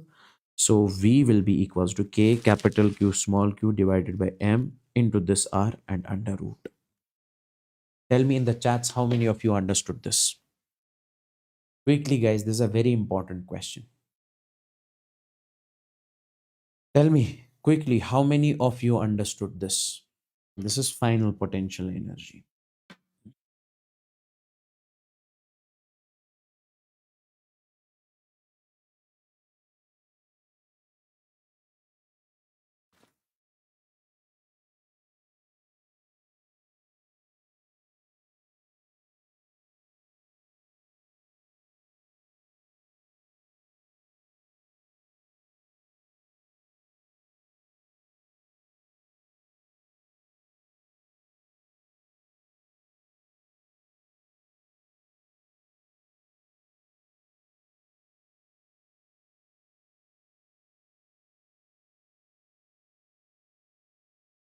Now, guys, let's move on to the next topic. That is what we call the equipotential surfaces. Equipotential surfaces. Take a look. What does equipotential surfaces actually mean? Now, see, that surface upon which potential is same everywhere. That surface upon which potential is same everywhere. That is what we call equipotential surface. That is what we call equipotential surface. Now, guys, like a point charge. See guys. Let's suppose you have a charge over here. You have a charge over here. We say at r distance, what is going to be the potential? Kq by r. At r distance from this side, what is going to be the potential? Kq by r. At r distance, what is going to be the potential from this side? That is kq divided by r. At r distance, what is going to be the potential from this side? Kq by r. At r distance, what is going to be the potential from this side? Kq by r. What is going to be the potential from this side? Kq divided by r. Now, it's in 3D. This is a charge at r distance kq by r, kq by r, kq by r, kq by r, kq by r, kq by r, kq by r. If you join all of these points, if you join all of these points, okay, if you join all of these points, if you join all of these points, it will form a spherical surface. And don't you think that on this spherical surface, potential at everywhere is same? Don't you think that potential at everywhere is same? Yes. So we say this surface is what we call the equipotential surface. That surface upon which potential is same everywhere is what we call the equipotential surface. I hope this is crystal and clear. Because at every point potential is same. So for a point charge, we say equipotential surface is the spherical surface. Equipotential surface is the spherical surface. Okay. Now, if I say, let's suppose this is point A. This is potential at point A. This is point B, potential at point B. Could you please tell me what is VA minus VB? Sir, that is KQ by R minus KQ by R. This will be 0. So you say potential difference between any 2 points on equipotential surface is 0. Why? Because when potential is same at every point, then potential difference is going to be 0. Yes. Yes. No work is done in moving a charge on an equipotential surface. See, guys, we say work done is equal to change in potential energy. Okay.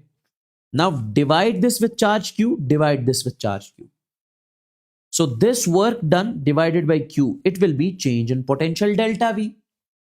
So this work done will be Q delta V. This is another form of work done. This is another equation for work done. Work done is equal to Q delta V.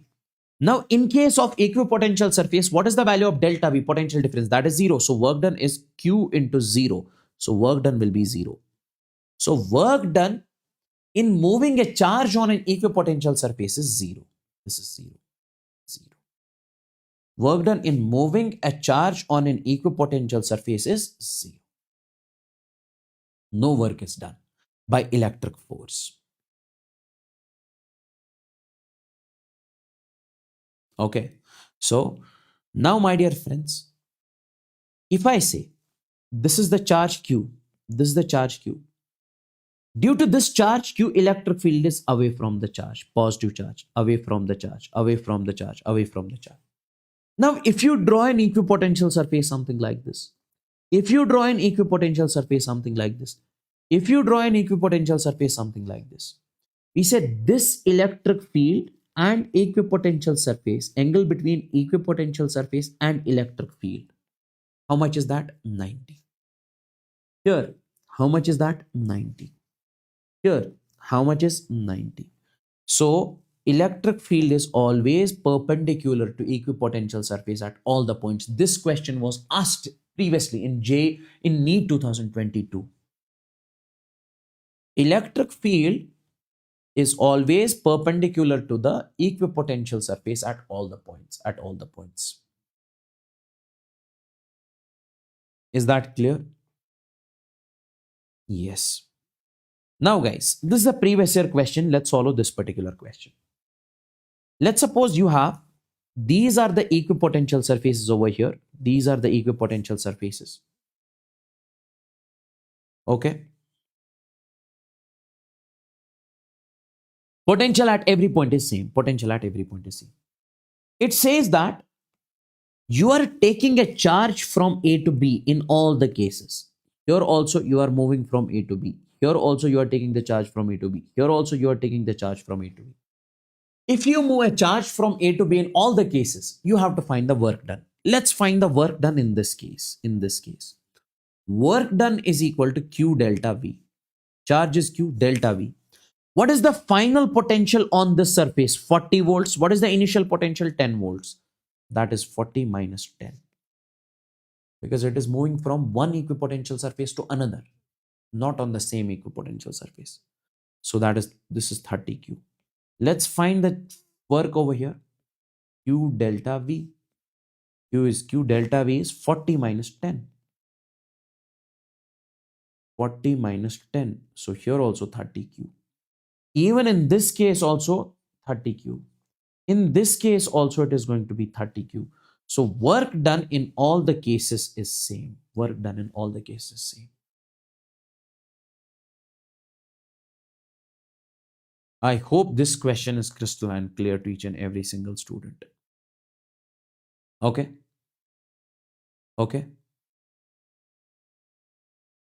Is that clear, boys and girls?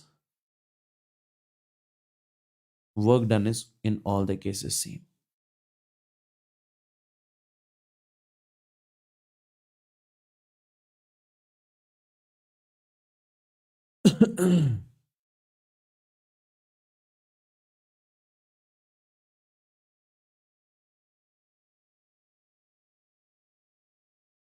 What actual?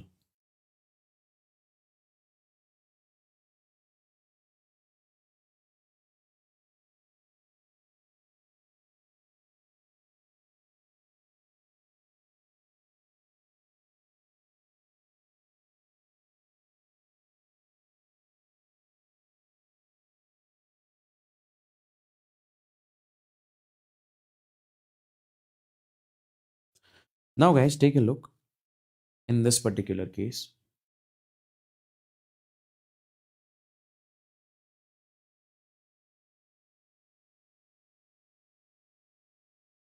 Now, guys, see. Take a look. You have got multiple equipotential surfaces. You have got multiple equipotential surfaces. This one, this one, this one, and this one. And this gap is D1, D2, D3. Potential on this is 50, 40, 30, 20. And this is the electric field away from the charge. Now it says that which of the following option is correct? Which option is correct? This is question is given something like this. Guys, we say electric field is equal to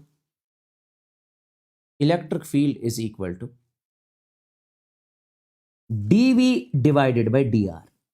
We know this relation? Yes, sir. Or you can write it like this: electric field is equal to delta V by delta R. Yes. Now, guys, tell me one thing. Delta R means separation between the equipotential surfaces, this delta R. Delta V means potential difference between this and this. 50 minus 40 is 10. 40 minus 30 is 10. Okay. Now, guys, see. If you check between all the surfaces over here, we say delta V is 10 volts. Between this also 10 volts. Between this also 10 volts. Between this also 30 minus 20 is 10 volts. And if you check, see, sir, this delta V is 10 volt between all and it is constant. And this electric field is decreasing. Electric field is decreasing. Now see guys. This delta V is constant. So electric field is inversely proportional to delta R, or we say delta R is inversely proportional to electric field. Now if electric field is decreasing, what will you say delta R? Delta R will increase. Delta R is increasing because it is inversely proportional. So if delta R is increasing, so what will you say? Sir, D3 is greater than D2 is greater than D1. So D3 is greater than D2 is greater than D1. Because see guys, what I'm trying to say is that if you move away from the charge, electric field will decrease. Now, this is the delta R between first two surfaces. This is the delta R between these two surfaces. Second and third. This is the delta R between third and fourth surface. Now, as electric field decreases, so delta R has to increase. So this must be less than this. And D2 must be less than D3. So this is the correct option. Is that clear? Is that clear? Is that clear? Tell me, guys. Is that clear?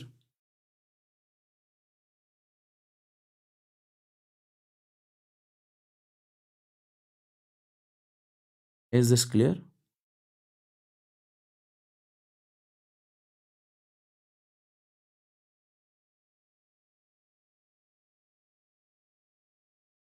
Now we have the next topic over here, that is electrostatics of a conductor. Okay.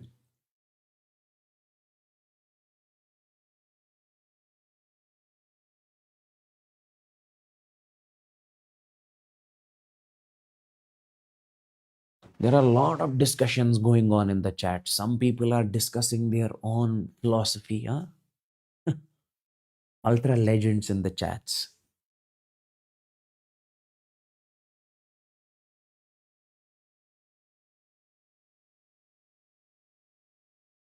Now, my dear NEET aspirants, electrostatics of a conductor. Electrostatics of a conductor. See guys, this is an important topic. Take a look over here. Let's suppose you have got a sphere over here. This is a sphere. Listen to me very carefully. This is a sphere. Okay. And in this particular case, I say you have got a charge plus q in this case over here. This is a charge plus q over here at r distance from the center of this sphere. And this is a hollow sphere, or we say conducting sphere. This is a hollow sphere and this is a conducting sphere. Now see guys, in this particular case, what we are supposed to find out is we have to find out the external electric field, net electric field, and electric field inside. See, due to this x plus q, we say external electric field will be created at r distance, E external. And if you say what is the value of E external, it is going to be kq divided by r square. Because due to a charge, electric field at r distance will be kq by r square. Okay? Yes, kq by r square. As simple as that. Now, my dear friends, this is the electric field at r distance. Now, due to this electric field, don't you think that, see guys, we say, or you can understand it like this. This positive charge is going to attract the negative charge of the sphere. And it is going to repel the positive charge of the sphere. So positive charge will be occupied onto this side, negative charge will be occupied onto this side. So an induced inside one more electric field is set up, electric field inside. This is one more electric field which is set up inside. Okay. Now, my dear NEET aspirants, this electric field inside will be same as the external electric field. Okay. So I would say minus kq divided by r square. Minus kq by r square. Okay. Yes. Whatever is the electric field due to this external charge. So due to this external charge, it will attract the negative charge of the sphere. It will repel the positive charge of the sphere. Another induced electric field is set up inside. So external is kq by r square. This inside is kq by small r square. kq by small r square. And if you ask me what is going to be the net electric field, net will be kq by r square minus kq by small r square. It is going to be 0. Similarly over here, let's suppose this question. You have this q. Sir, when it comes to the external electric field, it is kq by r square. Now, due to this external electric field, or due to this plus q charge, it will attract the negative charge of the sphere that will be occupied at the sharp edges. So here, negative charge will be occupied, and positive charge will be occupied onto the another side. Okay. Positive charge is occupied onto the another side. Okay.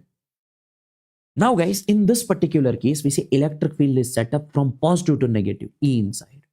So this electric field inside will be same as the outer electric field, that is minus kq by r square. And when it comes to the net electric field, it is kq by r square minus kq by r square, and that will be 0.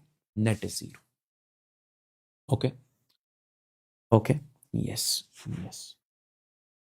Now guys, take a look at this question. In this particular case, I'll give you as homework, but I'll give you the hint how you are supposed to do this. This is a very good question. This is a charge plus Q. Okay. You have to tell me in this particular case, find the net electric field, external electric field, okay, net electric field, external electric field, and and induced electric field in at point P, at point P, at point P, this point P. Keep this thing in your mind. This is what you are supposed to do. This is the homework question.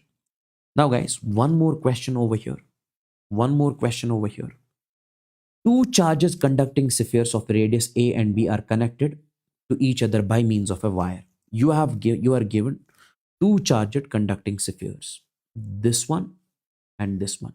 It is having the radius A, it is having the radius B. They are connected by means of a wire. Okay.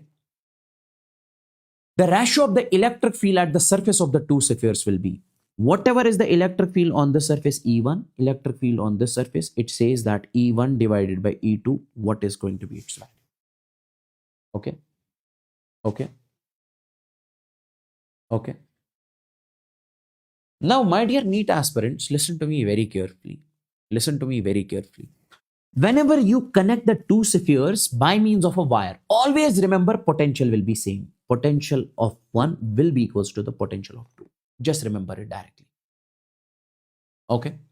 Now, in this particular case, potential of the first, it is going to be K Q1 by A R1. Because let's assume potential of this is Q1, potential of this is Q2. We don't know Q1 and Q2, we are assuming. It will be equals to K Q2 by B because radius of this is B. Okay. K and K will cancel. So Q1 divided by Q2 will come out to be A divided by B. Consider it equation first. Okay. Now, if I say what is the electric field on the surface of first, on the surface of second? What is the electric field on the surface of first sphere? K Q1 by A square. KQ by R square. K Q1 by A square upon K Q2 by B square. K and K will cancel. So it will come out to be Q1 divided by A square into B square divided by Q2. Because when you take this in the numerator, it will become like this. So this will be Q1 divided by Q2 into B square by A square. Q1 by Q2. What is the value of Q1 by Q2? A by B. A divided by B into B square by A square. Square and this will cancel. So E1 divided by E2 will come out to be B divided by A. I hope this is clear. Okay, I hope this is clear. Now, boys and girls, listen to me very carefully.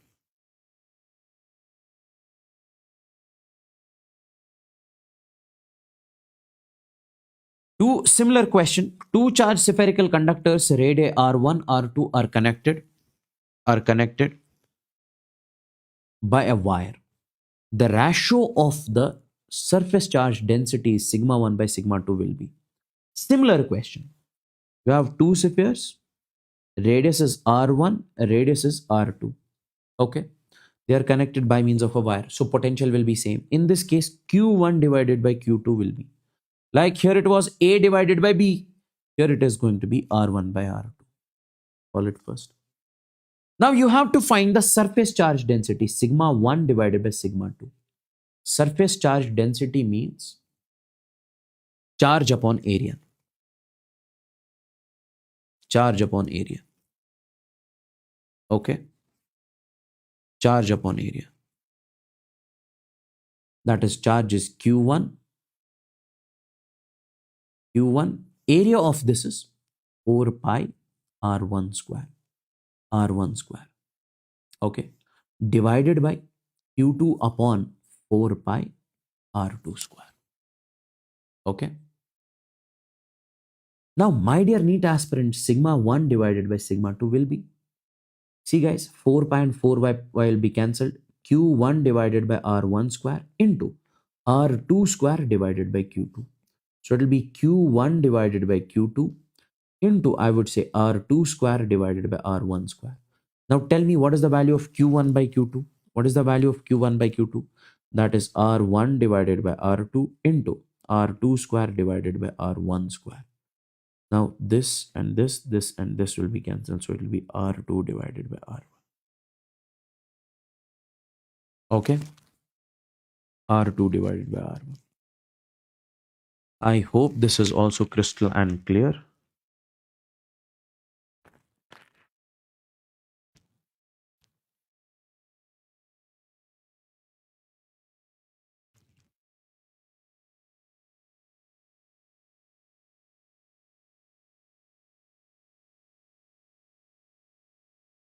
Okay.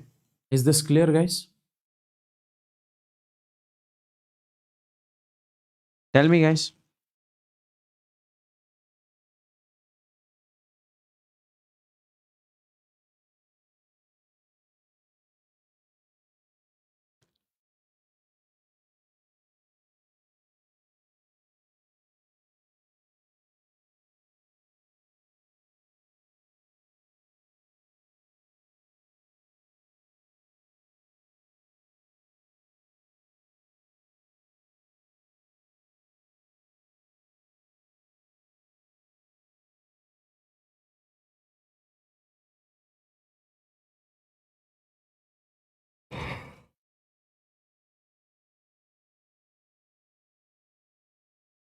Now, guys, charge distribution. Charge distribution on the conducting spheres. Charge distribution on the conducting spheres. Now, guys, take a look over here. Listen to me very carefully. You have got over here two spheres, this one and this one. This one and this one. Since you recently said, sir, if we have a charge and at this r distance, we say it is going to attract the negative charge of this, it is going to repel the positive charge of this. This is what we call induction. Induction is taking place on the sphere due to this charge. Same will happen over here. Same thing will happen over here. If I say this is the charge over here plus Q, this is the charge over here plus Q. We said due to this charge, induction will be taking place on the outer sphere. So it is going to create the negative charge on this sphere from the inner side, because if this is positive, it is going to create minus Q. And if minus Q from inner side, plus Q will be from the outer side. Plus Q will be from the outer side. Okay, as simple as that.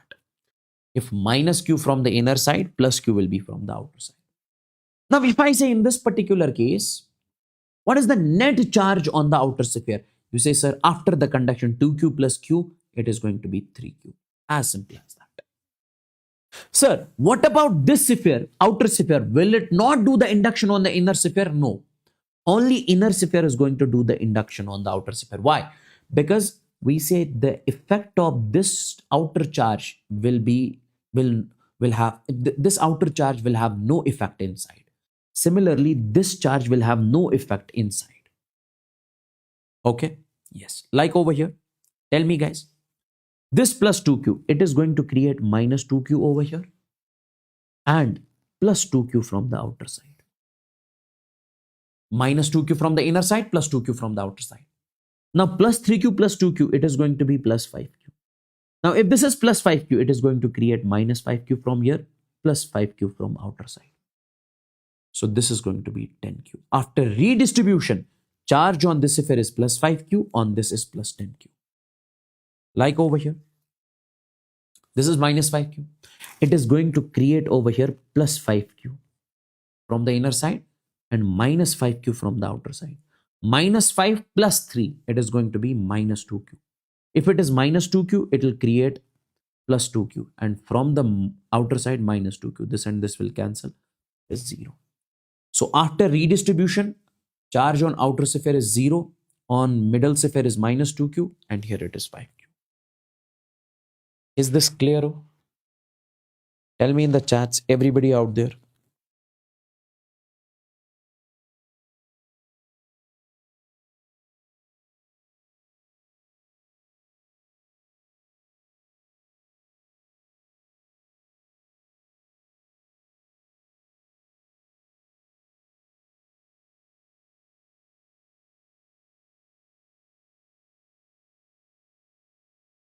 That's great. That's great. That's great. Find the redistribution, find the charge on each sphere after the redistribution. Now, guys, see, this is an interesting question. This is an interesting question. Okay. This is an interesting question. Listen to me very carefully. I'll make you understand this. You have got three spheres, this sphere, and this sphere. And when you see this sphere is having the charge Q, but middle sphere, on the middle sphere charge is not given. But here earthing has been done. Earthing means potential of this becomes zero. It is grounded. It is grounded. Okay. And my dear NEET aspirants, on this sphere, we say charge is 2Q. So in order to do the redistribution over here, first you guys are supposed to find what is the charge on this middle sphere B. What is the charge on the middle sphere B? Okay. What is the charge on middle sphere B? My dear NEET aspirants, let's first find the charge on the middle sphere B. Okay. Let's find the charge on middle sphere B. Let's find the charge on middle sphere B. Okay. Yes. Now, my dear NEET aspirants, if you have to find the charge on middle sphere B, see, how can you find the charge on middle sphere B? Listen to me very carefully. Listen to me very carefully. We said this middle sphere is grounded, so potential of this B is zero. So potential of B is zero because it is grounded. In reality, we have to find, let's find the potential of B. Okay, it is grounded, so net potential of this is zero. But how much is the potential? See, guys, potential on the sphere B at this point due to this sphere, due to its own charge, and due to this sphere. At point B, we say potential will be due to three spheres, inner, middle, and outer. Now let's find the potential due to inner sphere. That is going to be K. Charge on inner sphere is Q. And this distance is 2R till B divided by 2R. Now we are assuming charge on this is Q. This Q we have to find. Okay. Then we say plus KQ divided by 2R. Because potential due to its own charge will be also counted na, KQ divided by 2R. And potential due to the bigger sphere inside will be K 2Q divided by 3R, because whatever is on its surface same will be inside. So that will be K 2Q divided by, is a small q, K 2Q divided by 3R. And since this VB, put this equal to 0 because VB is 0. Net potential of this is 0. Okay.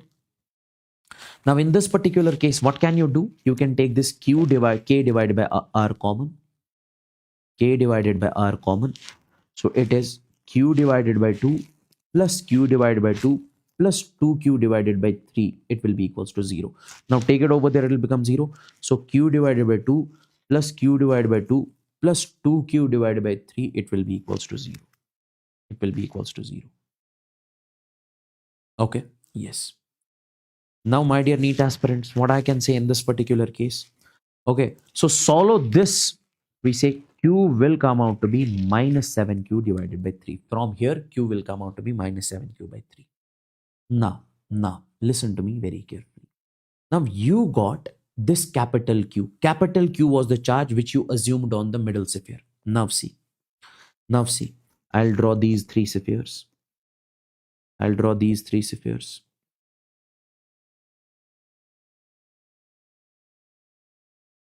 These are the three spheres. See, on the inner sphere charges Q. On the second sphere, we got minus 7Q by 3. On the outer sphere, charge is given as 2Q. Now do the redistribution. See guys. If this is Q, we say here it is going to be minus Q. On the outer side, it is going to be plus Q. Now tell me, 3 into Q means 3Q. Minus 7Q minus 3Q. It is going to be minus 4Q divided by 3. If it is minus 4q by 3, here it is going to be plus 4q by 3. From the outer side, minus 4q by 3. So 3 into 2 is 6q. 6q minus 4q is 2q divided by 3. So after redistribution, we say charge on the outer sphere is 2q by 3. On the middle sphere is minus 4q by 3. I hope this question is crystalline clear. Please tell me in the chats, everybody out there. Quickly, guys. Tell me in the chats.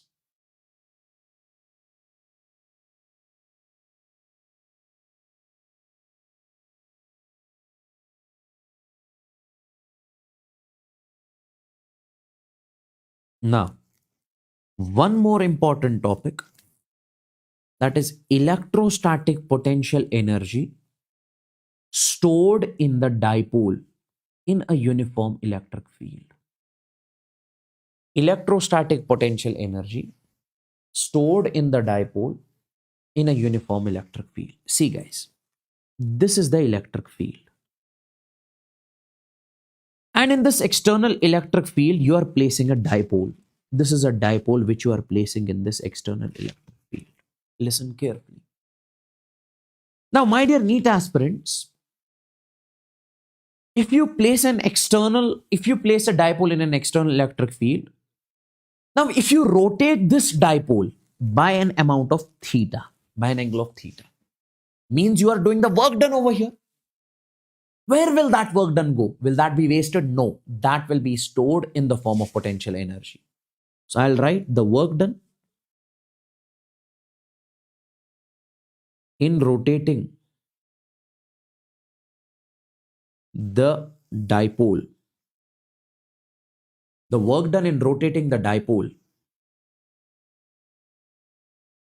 will be stored in the form of potential energy of the dipole. Will be stored in the form of potential energy of the dipole. And that potential energy will be minus P. P is the dipole moment, because every dipole has a dipole moment. E is the electric field. Then we say cos of theta, minus PE cos theta. And we say minus P dot E also, P vector dot E vector also. Because A B cos theta is A dot B, PE cos theta is P dot E. Okay. So my dear NEET aspirants, if you rotate a dipole by an angle of theta, means you are supposed to do the work done. That work done will be stored in the form of potential energy of the dipole. That work done will be stored in the form of potential energy of the dipole. Okay. Now, guys, let's suppose this is the case 1 over here. Listen to me very carefully. Case 1 is theta is equal to 90 degrees. This is the electric field. And dipole is placed something like this at an angle of 90 degrees. Dipole is placed at an angle of 90 degrees. If I say, guys, if the dipole is placed like this, what does it mean? It means this is the negative charge. This is the positive charge. Why? Because in this case, dipole moment is always from negative to positive. Now we know that whenever a positive charge is placed in the external electric field, force on it will be in the forward direction. Force on negative charge will be in the backward, opposite to the electric field. Now, since this force and this force is equal and opposite, what will be the net force? Net force on the dipole is 0, because this will be cancelled with this. And if I say torque, whenever you place a dipole in the external electric field, torque will be that is PE sine theta. Sine theta means 90, because it's an angle of 90. Electric field is forward, dipole is upward, 90. Sine 90 is 1. So torque in that case will be P into E. Already we have studied this. And if I say potential energy at 90 degrees, what is the potential energy stored in this dipole at 90? Minus PE cos 90. Cos 90 is 0. So potential energy will be 0. At 90 degrees, we say potential energy stored in the dipole is 0. Potential energy stored in the dipole is 0.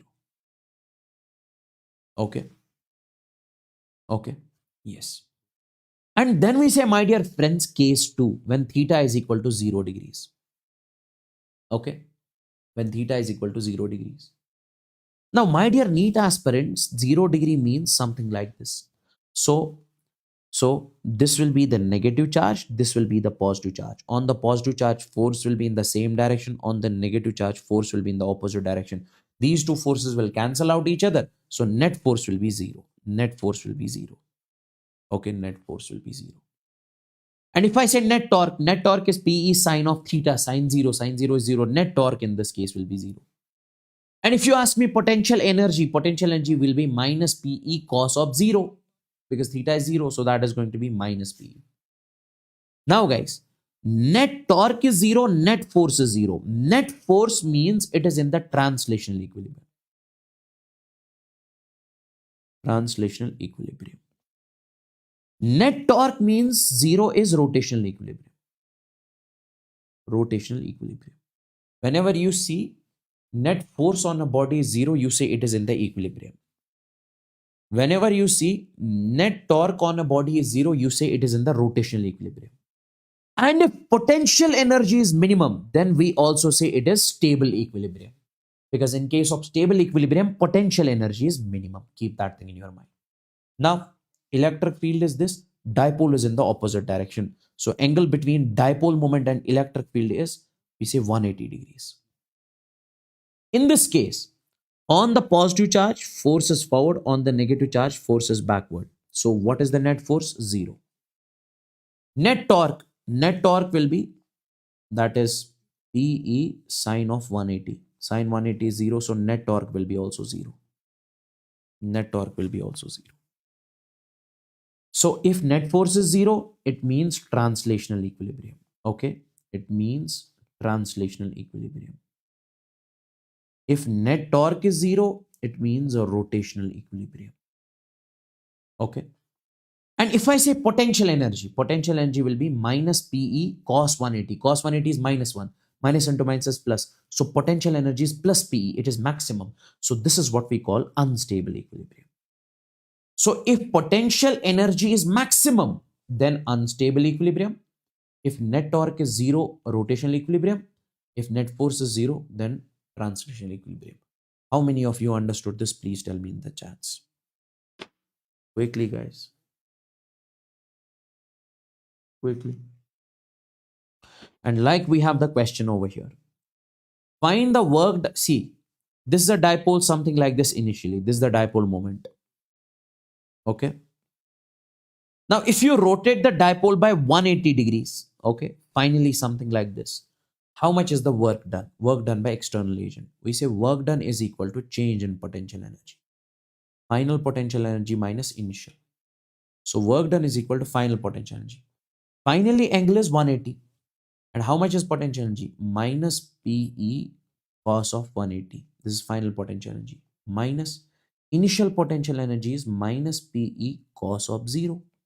Because initially, this dipole moment is making 0 degree with the electric field. This is electric.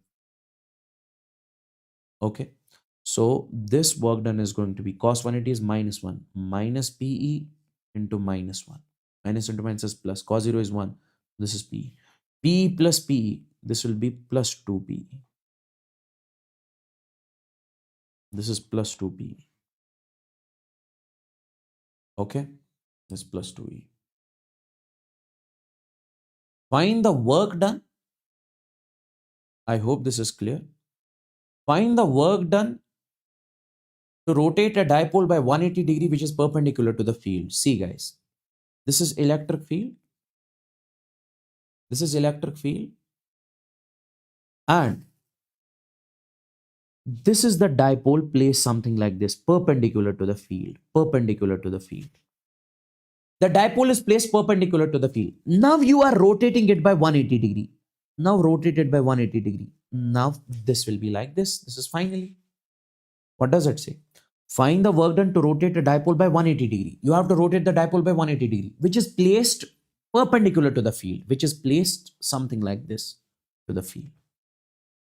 Okay. Now in this case, we say, see guys, initially, theta initial is equal to 90 and theta finally, this is the angle, that is 270. So now work done is equal to change in potential energy. that is final minus initial. Work done is equal to final potential energy, that is minus PE cos of 270 minus initially is minus PE cos of 0. So work done will be cos 270 is 0. So work done in this case will be 0. Find the work done in rotating the dipole from theta 1 to theta 2. See guys, initially dipole is like this, finally dipole is like this. Always remember, we measure the angle with x-axis. So here theta initial is 60 degrees and theta final is this. So final theta is 120 degrees, not 60. Because if total is 180, this is 60, this will be how much? 120. Now in this case, work done will be change in potential energy. Work done will be final potential energy minus initial. Work done will be final potential energy minus PE cos of 120. Okay. Then minus initial will be minus PE cos of 60. This will be minus PE cos 120 is minus 1 by 2. Minus into minus is plus. PE cos 60 is 1 by 2. Minus into minus is plus. So it is PE divided by 2 plus PE divided by 2. That PE by 2 plus PE by 2, that is going to be PE plus PE. This question is already done. So we are done with the potential portion. Now we have to start the capacitor portion.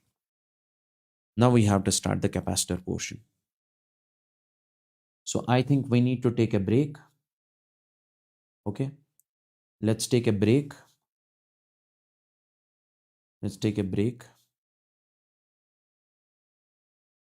Break till 8:50. Okay. Be back at 8:50. Okay. Till then, bye bye and take care.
Okay, guys, can you hear me?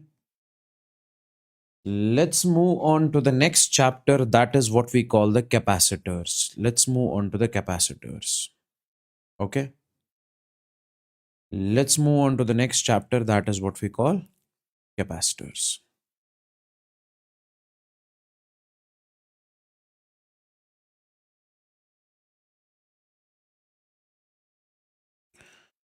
Okay. Now, guys, what is this capacitor all about? Listen to me very carefully. What is this capacitor all about? I would want you guys to focus exactly over here. Listen. See, we have got a fan over here. This is a fan. And there is this device which is connected over here. What is this? This is capacitor. This is capacitor. Okay. Now, my dear NEET aspirants, listen to me very carefully. We say any electrical device that requires high current, any electrical device requires high energy in the starting. Like if you want to start this fan, it requires high energy in the starting. Okay. Okay. Like if you have a box, okay. If you want to basically move, or if you have a car, this is a car. This car is at rest. Now I am asking you to push this car and make this car in motion. The car should be in motion.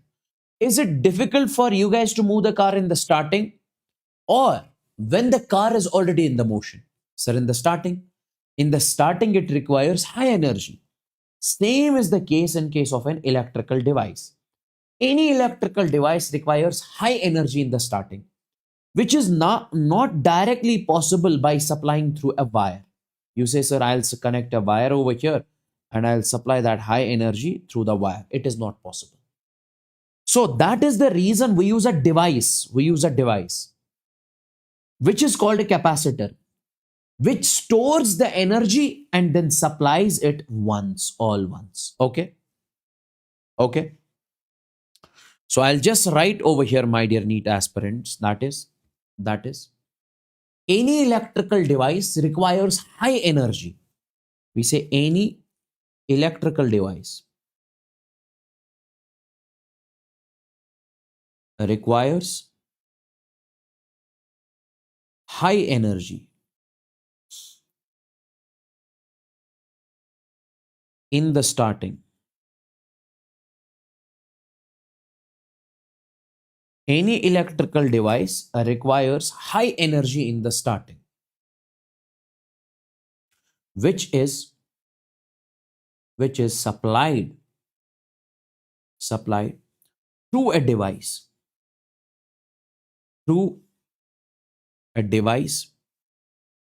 called capacitor. So capacitor is a device which is used to supply the energy to any electrical device. Then only that device starts basically working. Okay. So can I say, so capacitor is a device. So capacitor is a device which stores electrical energy. So capacitor is a device which stores electrical energy. Okay. Now, my dear friends, let's talk about capacitance. What does capacitance actually mean? We say a capacitor has a capacitance. We say every capacitor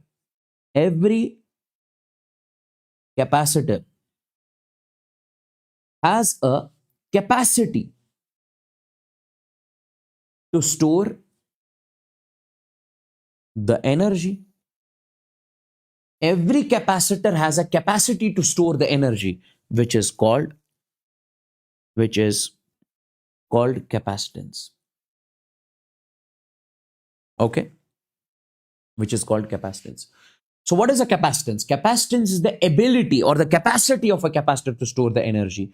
Like if I say this is a bucket over here, this bucket can store 10 liters of water. What is the capacity of this bucket? 10 liters.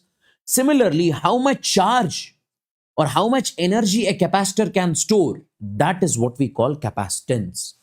Okay, that is what we call capacitance. Like, let's suppose we have got a sphere over here. We have got a sphere over here. Okay, we have got a sphere over here. On this sphere, we are storing the charge Q. Let's suppose Q charge we are storing on the sphere. Okay. Now, due to this charge Q, we say potential V will be developed. Yes, sir. V is the potential developed on this. So we say, my dear friends, this charge is directly proportional to potential difference. More is the charge stored on this, more will be the potential difference. As simple as that, directly proportional. Okay, because when I say charge on the surface of this KQ divided by R, potential, we say charge is more, potential is more. Okay. Now, replace this this proportionality with a constant. We say Q is equal to C into V. This C is what we call capacitance. Okay. And this C is a constant. This C is a constant. Okay. And we can say this C is equal to Q divided by V. This is the capacitance of a capacitor. This is the capacitance of a capacitor. Okay. Okay. And my dear friends, remember this point. This capacitance does not depend upon charge. This capacitance does not depend upon potential. So capacitance of the capacitor depends upon its dimensions. Like if I say, sir, this is a bucket.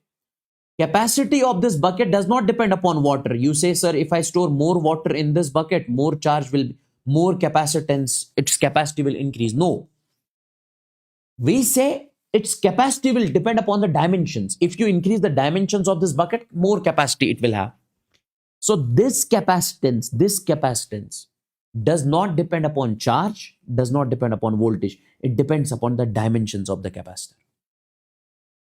Is this clear till over here? Tell me in the chats, guys.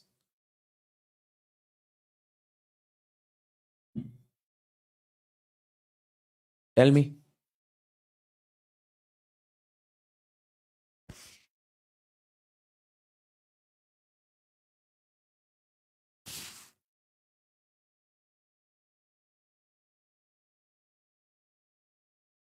Now, capacitance of a single capacitor. Let's suppose, my dear friends, you have a capacitor over here. Okay. Single capacitor or single conductor means simply a sphere of radius R. There is a sphere, its radius is R. There is a sphere, its radius is R. We have to find its capacitance. Let's suppose Q charge you have stored on it and V is the potential developed. Q is the charge you are storing on it, V is the potential you are developed. Now you say, sir, Q is equal to C into V. We say C is equal to Q divided by V. Now tell me, what is the potential as? Potential on the surface. What is the potential on the surface of this capacitor? Tell me, what is the potential on the surface of a sphere? V is equal to KQ divided by R, where R is the radius. Now put it in this equation. So C will be equals to Q upon, instead of V, I'll be writing KQ divided by R. This and this will cancel. It will come out to be R by K. Now what is the value of K? So this is R upon, value of K is 1 by 4 pi epsilon naught. Take this in the numerator. C will be 4 pi epsilon naught R. 4 pi epsilon naught R. Okay. This is the capacitance of a single capacitor or spherical capacitor. Okay, you can say it something like this. Now you can see in this particular case, C depends upon R. If you increase the radius of this capacitor, we say its capacitance will increase. This is the capacitance. Now guys, there is a concept in this particular case. Let's suppose you have n small capacitors. You have n small capacitors. They are combined to form a big capacitor. Even in some questions, they will be mentioning n small drops. They are combined to form a big capacitor. Capacitance of small capacitor is C. Charge on small capacitor is Q. Okay. And radius of small capacitor is small r. Okay. and potential is V. Potential is V. Now, guys, in this particular case, when it comes to the small capacitor,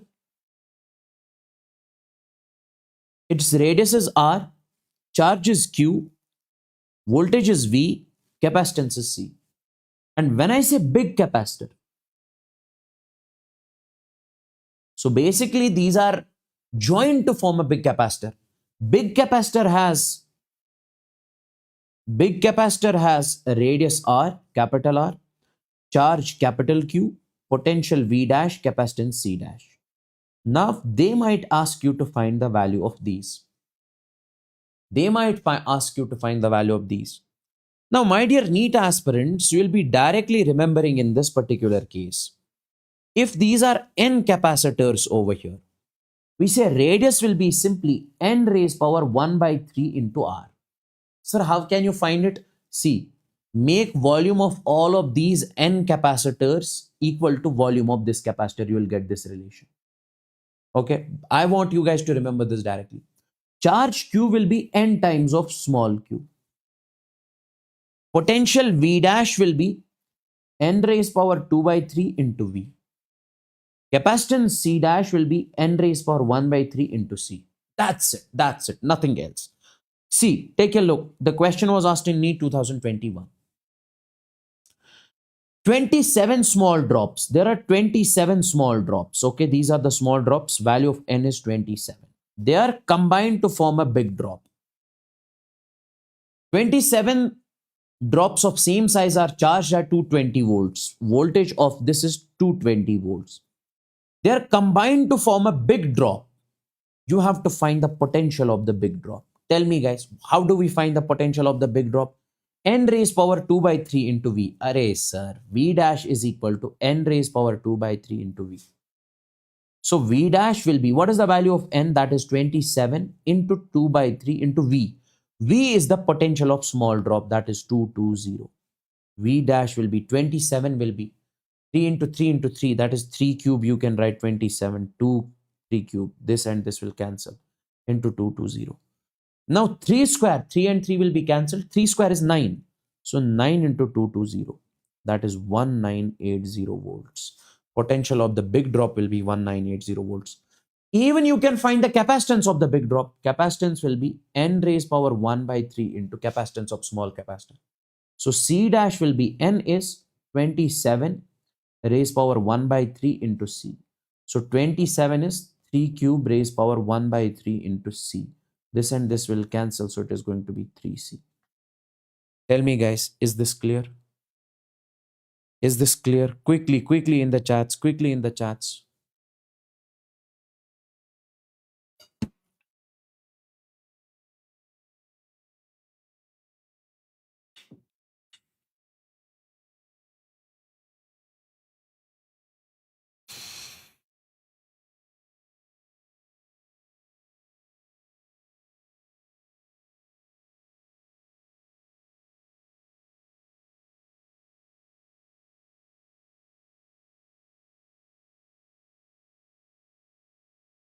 Now see, 64 small drops of water whose charge and radius are same are joined to form 64 drops.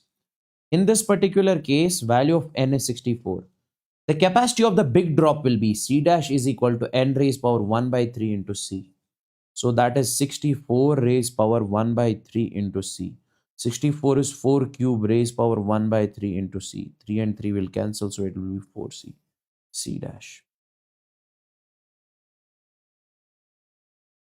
Now you have got parallel plate capacitor. See, guys, there is a plate. You take a plate and you take one more plate placed parallel to each other. Or I'll make it like this.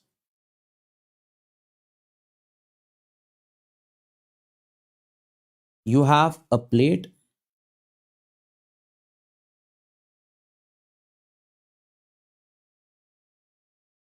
This is one more plate. These two plates are placed parallel to each other. Okay. These are the two plates which are placed parallel to each other. Okay. The area of the plates is A, separation is D. When two plates are placed parallel to each other, separation is A, area separation is D, area is A. This is what we call parallel plate capacitor. This is also a capacitor.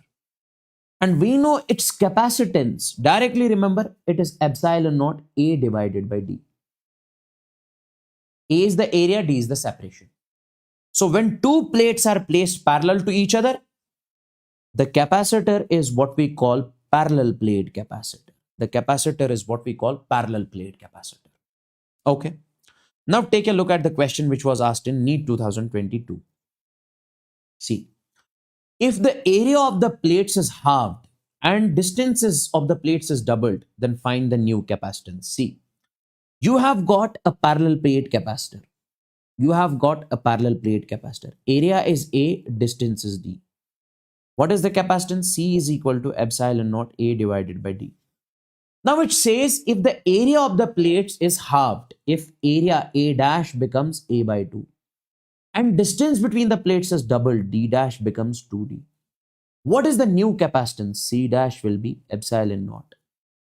Here it will be A dash, that is A divided by 2, and instead of D it will be 2D. Okay. Now it is epsilon naught A divided by 4D. Now epsilon naught A divided by D, that is C. So C dash will become C divided by 4. Capacitance will be decreased by 4 times. Okay. One more question on this. The capacity of a parallel plate condenser, sometimes we also call it condenser, is 15 microfarad. When the distance between the plates is 2 centimeters, you have got a capacitor. Okay. When distance between the plates D is 2 centimeters, capacitance is given as 15 microfarad. 15 microfarad. And we measure the capacitance in farad. If the distance between the plates is reduced to 2 centimeters, finally it says you have reduced this distance to 2 centimeters. Okay. Okay. Initially distance is 6. Finally distance is 2 centimeters. What is the new capacitance? C dash. Now tell me guys, what is the capacitance here? C is equal to capacitance is 15 is equal to epsilon naught A, area is A, divided by D is 6. Capacitance here, C dash is equal to epsilon naught A divided by D is 2. Divide first and second. So 15 divided by C dash is equal to epsilon naught A divided by 6 upon epsilon naught A divided by 2. So it will be epsilon naught A divided by 6 into 2 divided by epsilon naught into A. This and this will cancel. 2 ones are 2, 3s are 6. So 15 divided by C dash is equal to 1 by 3. Now do the cross. 3 into 15 is 45. C dash is equal to 45 microfarad.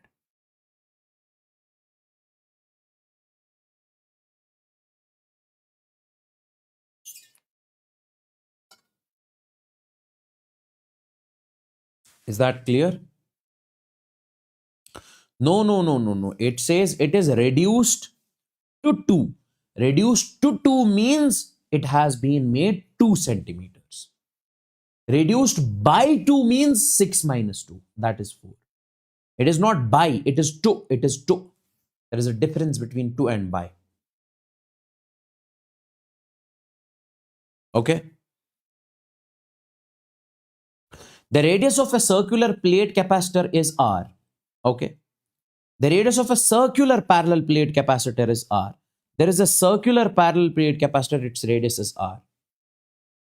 And air is dielectric. If the capacity of this capacitor is equal to that of the sphere, its capacity is equal to the capacitance of the sphere of radius R. Guys, see. There is a parallel plate capacitor, but it has circular plates. Its capacitance C is equal to capacitance of this. How do you find the capacitance of this? Epsilon naught A divided by D. How do you find 4 pi epsilon naught R? This is the capacitance of a spherical capacitor. Now, this is epsilon naught. Area of this plate will be pi R square divided by D. Okay. Okay. Is equal to 4 pi epsilon naught R. Pi and pi will cancel. Epsilon naught will cancel. So R square divided by D is equal to 4R. Now here D will come out to be R square by 4R. This is what you guys were supposed to find. The distance between the plates will be R square by 4R. Energy stored in a capacitor. Energy stored in a capacitor. Listen to me very carefully.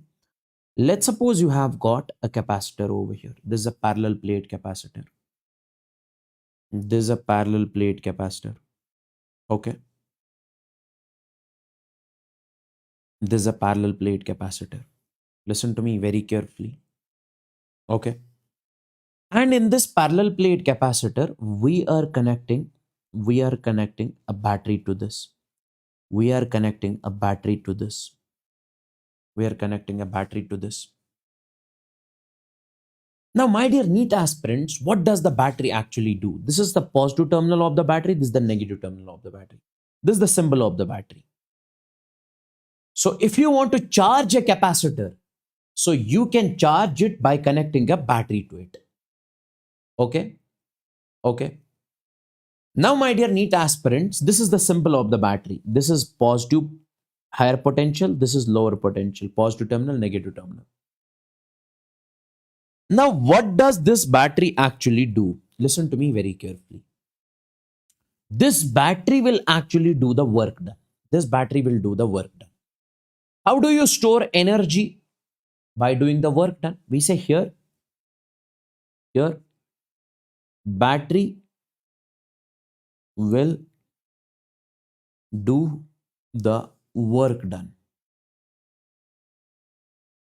by moving the charge from one plate to another. Your battery will do the work done by moving the charge from one plate to another.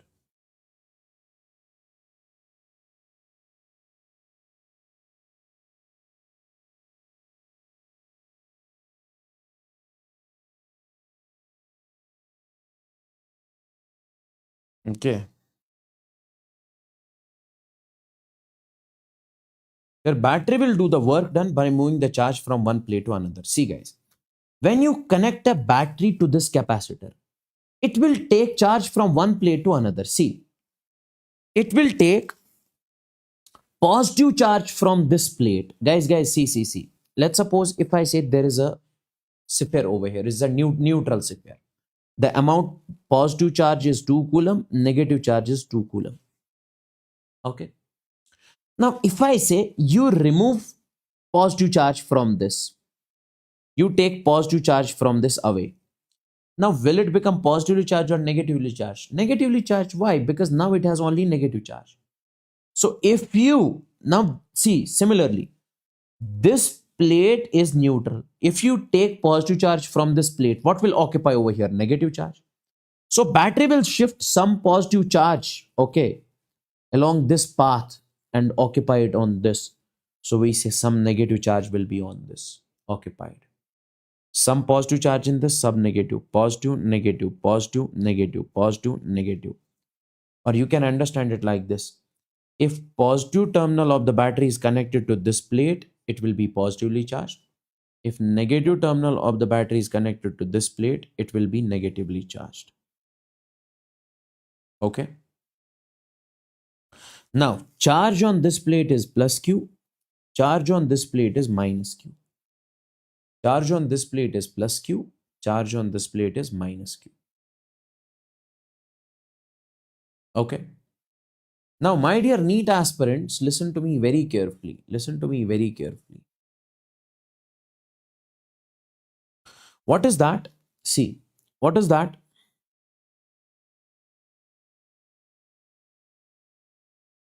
What is that?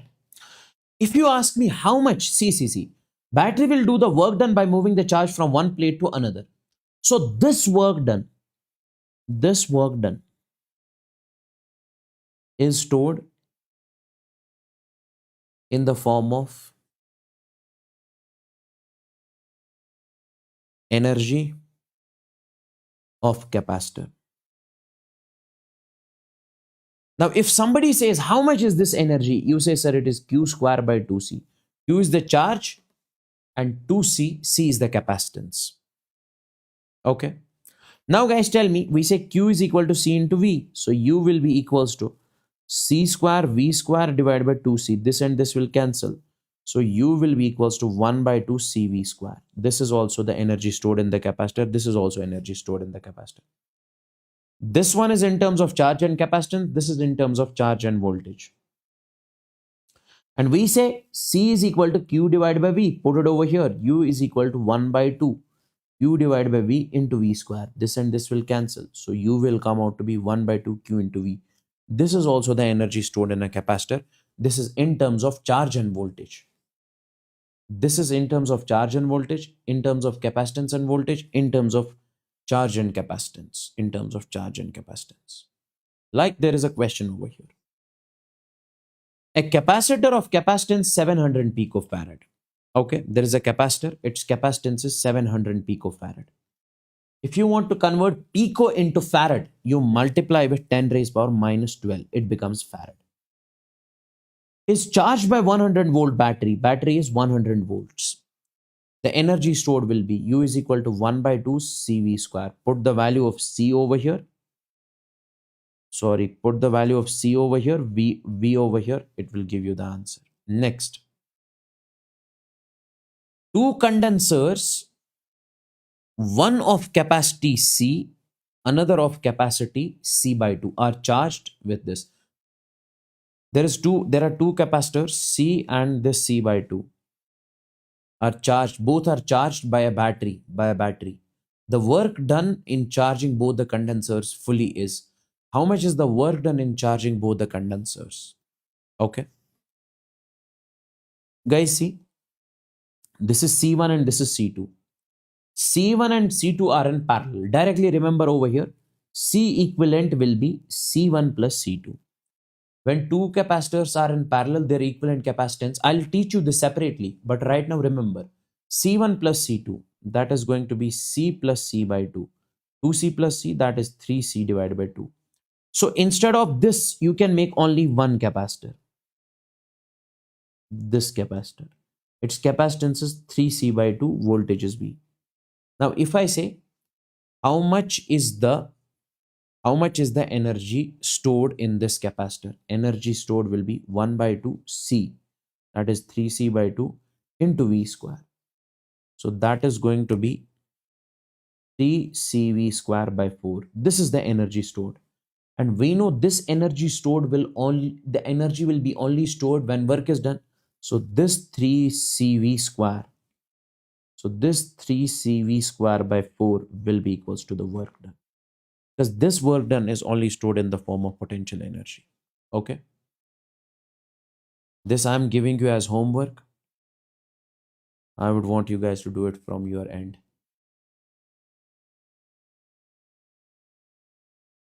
Force between the plates of a capacitor. Force between the plates of a capacitor. See, guys.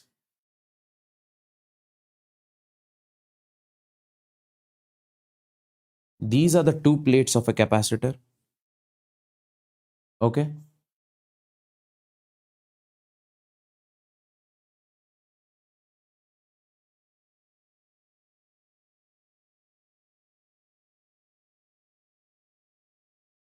Just a second.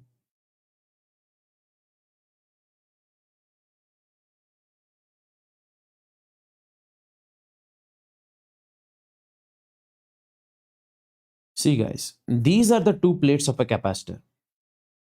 When you connect a battery to this capacitor, okay, when you connect a battery to this capacitor, this is positive terminal, this is negative terminal. Positive terminal will occupy positive charge on this side. Negative terminal will occupy negative charge on this side. Okay. When positive charge is occupied on this side, negative charge is occupied on this plate, we say this positively charged plate will attract this negatively charged plate with a force F.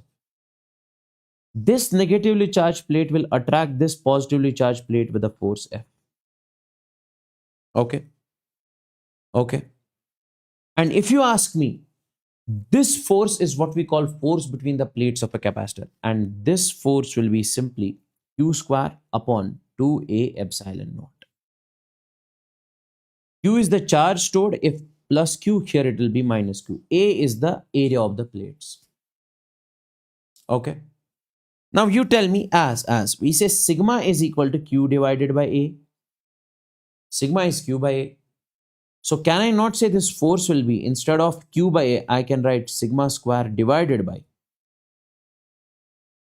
it is Q divided by A. Oh, sorry. It's Q divided by A. Sigma is equal to Q divided by A. Q will be equals to sigma into A. Now put it over here. Force will be sigma square A square divided by 2A epsilon naught. This and this will cancel. So force will come out to be sigma square A divided by 2 epsilon naught. This is also the force between the plates of a capacitor. This is also force between the plates of a capacitor. Sigma is charge per unit area, if you remember.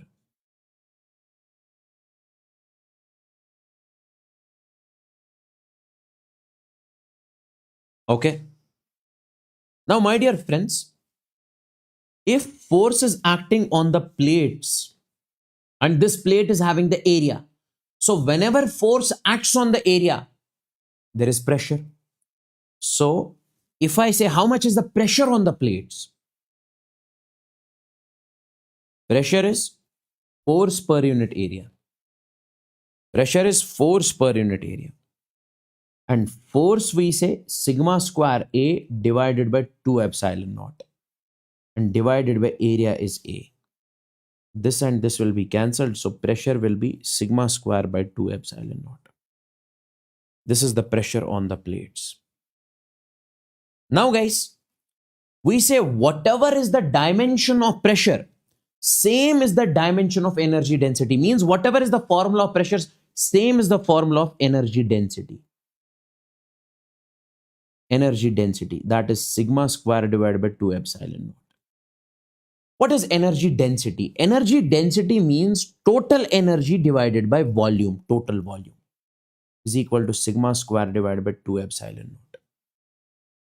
Now guys, there are two things. Let's suppose this is a cylinder. What is the total energy stored in the cylinder? That is E.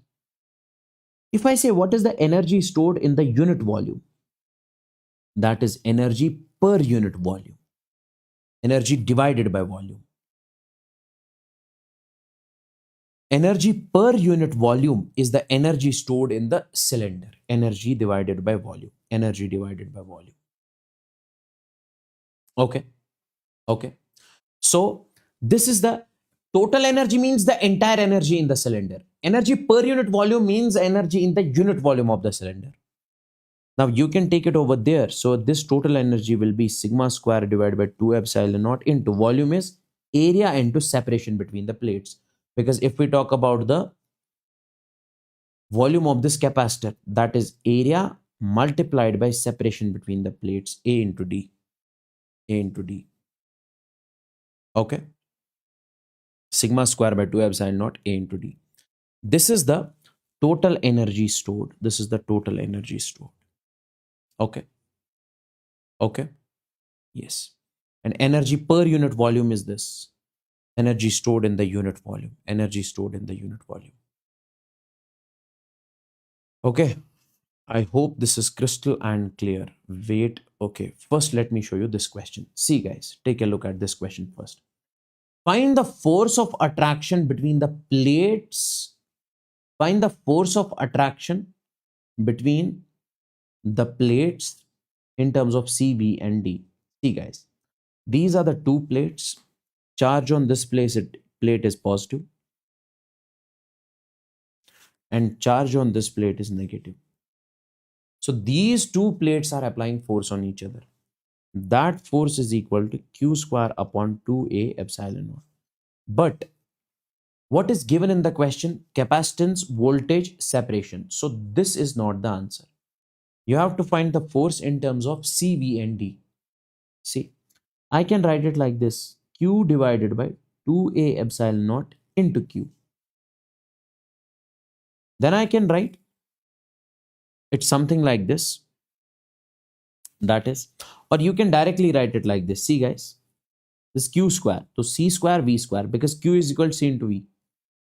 2a epsilon naught. Now this force will be cv square divided by 2a epsilon naught into c. C into c becomes c square.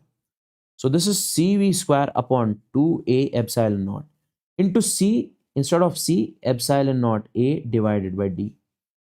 Now epsilon naught a, epsilon naught a. So cv square divided by 2d is the force. cv square divided by 2d in terms of cv and d is the force. Now guys, what does the question say? The electrostatic force between the metal plates of an isolated parallel plate capacitor.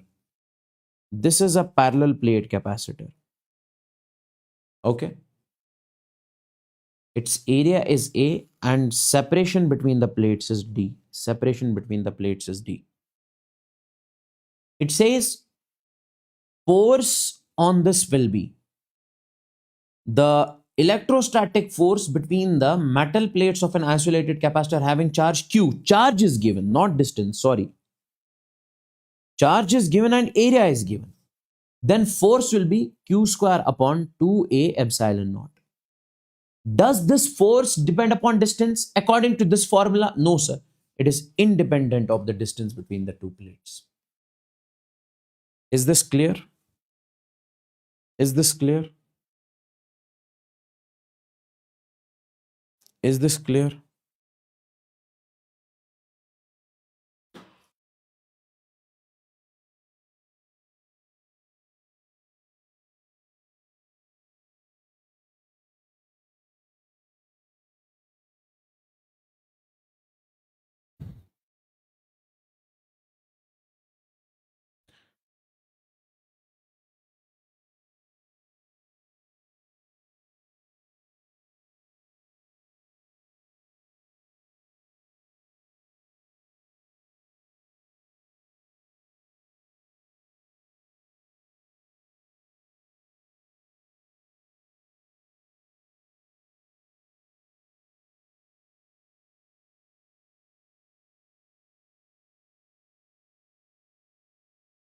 See, guys, energy per unit volume.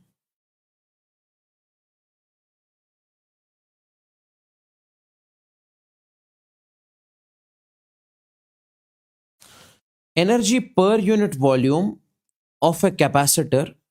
Energy per unit volume of a capacitor A, separation D kept at potential difference V is given by energy density. See. What is the formula of energy density? Energy per unit volume. Per unit volume. That is sigma square divided by 2 epsilon naught, because this is energy density. Sigma square divided by epsilon naught. Okay. We also call it U dash, energy density. Okay. Now tell me one thing. We say sigma is equal to Q upon area. So can I not say U dash will be Q square upon 2A square epsilon naught? Yes. And one more important thing, Q we can write as C square V square upon 2A square epsilon naught. Okay. Now we can write it like this, U dash is equal to V square upon 2A square epsilon naught into, instead of C square, we can write epsilon naught square A square divided by D square, because C is equal to epsilon naught A by D. So epsilon naught square epsilon naught A square A square. Now what is the answer? V square epsilon naught divided by 2D square. Now see, energy per unit volume of a capacitor A having separation D of a capacitor having separation D kept at potential difference V is given by. So energy density you guys are supposed to find in terms of D and V. See, you got U dash is equal to V square epsilon naught divided by 2D square. So whatever is given in the question, you guys are supposed to find the answer in that only. You guys are supposed to find the answer in that one. Like this, uniform electric field between the parallel plates is E, having area A and separation D. Find energy stored. You guys are supposed to find out the energy. You guys are supposed to find out the energy in terms of A and D. Electric field E, area A and D. This I'll give you as homework.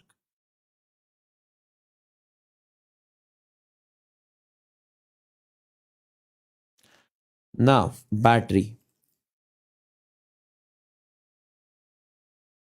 See, guys, when it comes to a battery, this is the symbol of the battery. This is the positive terminal, this is the negative terminal.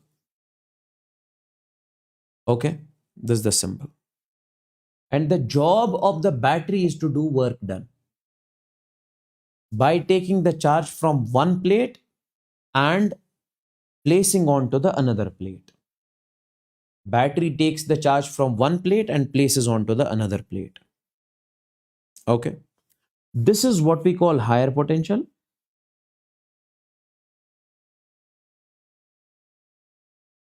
And this is what we call lower potential. Higher potential and lower potential. Okay. Now, guys, take a look. Let's suppose we have got a battery over here. It is mentioned as 20 volts. This is one end of the battery. This is another end of the battery. Always remember this end. Let's suppose this potential is VA. Its potential is VB. And this is what we call delta V, potential difference. Always remember this positive means higher potential.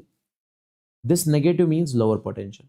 We always say this higher potential minus lower potential is equal to potential difference. VA minus VB is delta V. VA minus VB is delta V. Okay. Okay. So in this particular case, we say this VA minus VB is equal to 20 volts. Okay. Let's suppose the question is value of VA you are supposed to find out. Value of VB is given as 0 and this is given as 40 volts. Now, how can you find VA? You say, sir, higher potential minus lower potential is equal to this 40 volts. This minus this must be equal to delta V. So VA minus 0 is equal to 40. So what will be the value of VA? Value of VA will be equals to 40 volts. Like here, in this particular case, what is the value of delta V? This is positive, this is negative. You say VA minus VB must be equal to delta V. What is the value of VA? 6. VB is 3 is equal to delta V. So delta V must be equals to 3 volts. What is the value of delta V here? So that is 3 minus 0 will be equals to delta V. So delta V will be equals to 3 volts. What is the value of delta V here? We say higher minus lower. This positive, this negative. So 0 minus of minus 3 will be equals to delta V. So delta V will be equals to plus 3 volts.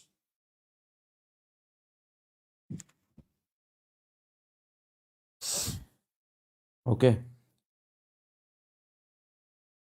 Let's suppose this one. If I say this will be positive, this is negative. What is the value of VB?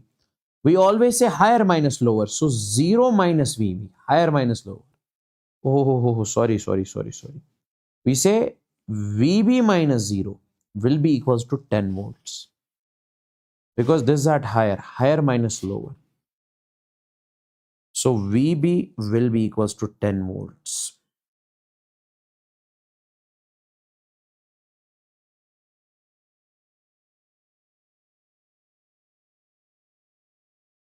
Similarly here, we say VA minus VB. This is higher, this is lower. minus VB is minus 10 is equal to 20 volts. So this is plus 10. So VA will be equals to 20 minus 10. That will be equals to 10 volts. Now here, VA minus VB is equal to 20 volts.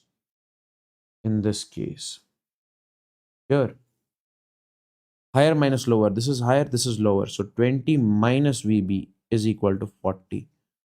So 20 minus 40 is equal to VB. VB will come out to be minus 20 volts. Is this clear? Tell me in the chats. Everybody out there. Is this clear?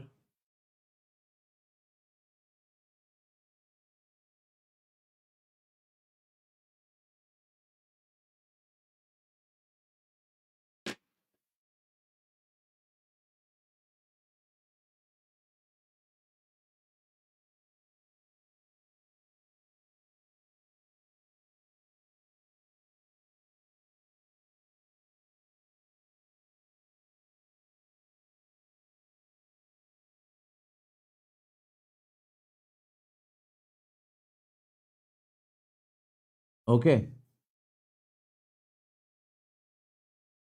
We'll teach that very soon. Don't worry about that. Okay, let's first move on to the common potential. See, guys, you have got two capacitors connected. This is capacitor C1 and this is capacitor C2. Now, potential of one end of capacitor is V1. Potential of another end of this capacitor is V2. Okay. Now, this is the midpoint. You have to tell me what is the capacitance of this midpoint, VC. You simply say it is C1 V1 plus C2 V2 upon C1 plus C2. This is the capacitance of the midpoint. Okay. Like here. If I say what is the potential of this midpoint, you say VC is C1 V1. Guys, if you consider this C1, C2, C3, so C1 V1. So you say 2 into 10 plus C2 V2. C2 is 4, V2 is minus 50 plus C3 V3. That is C3 is 6, V3 is 20 upon C1 plus C2 plus C3, 2 plus 4 plus 6. So this is going to be the value of VC. Okay, and this VC is minus 5 volts if you solve it. Okay. Another pattern of question. See, guys, let's suppose you have a circuit, something like this.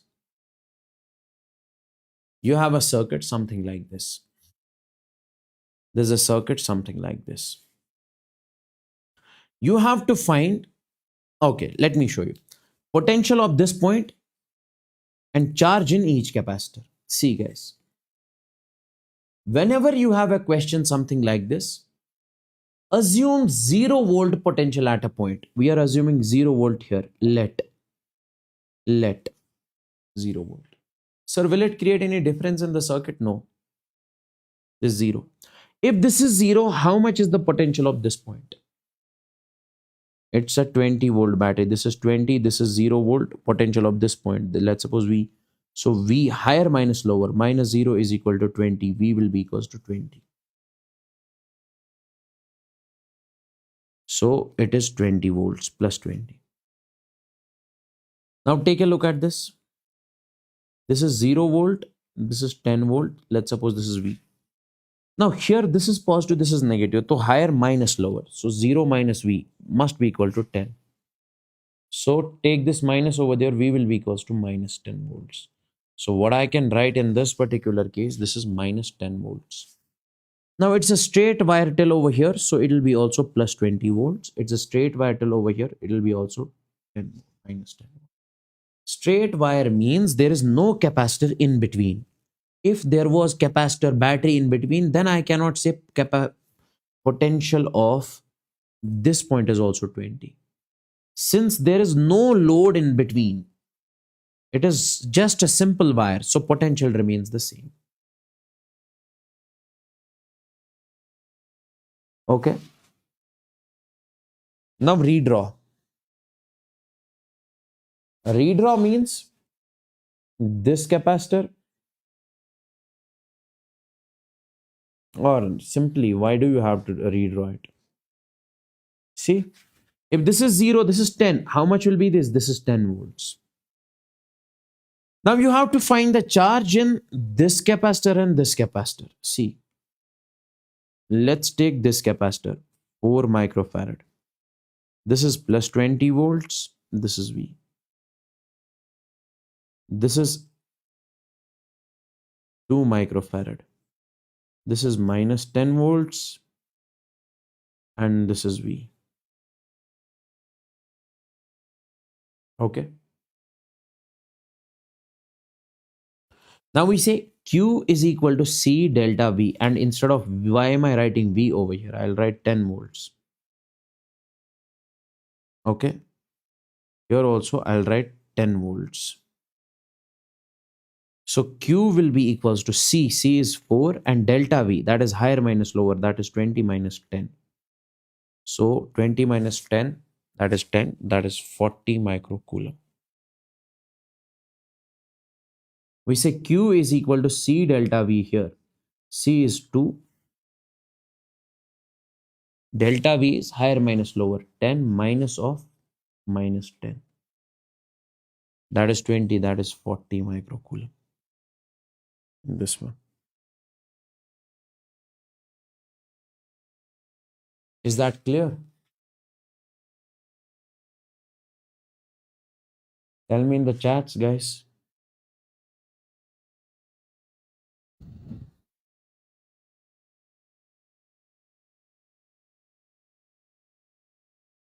Okay, let's suppose you have a question something like this. See, you have a question something like this. Okay.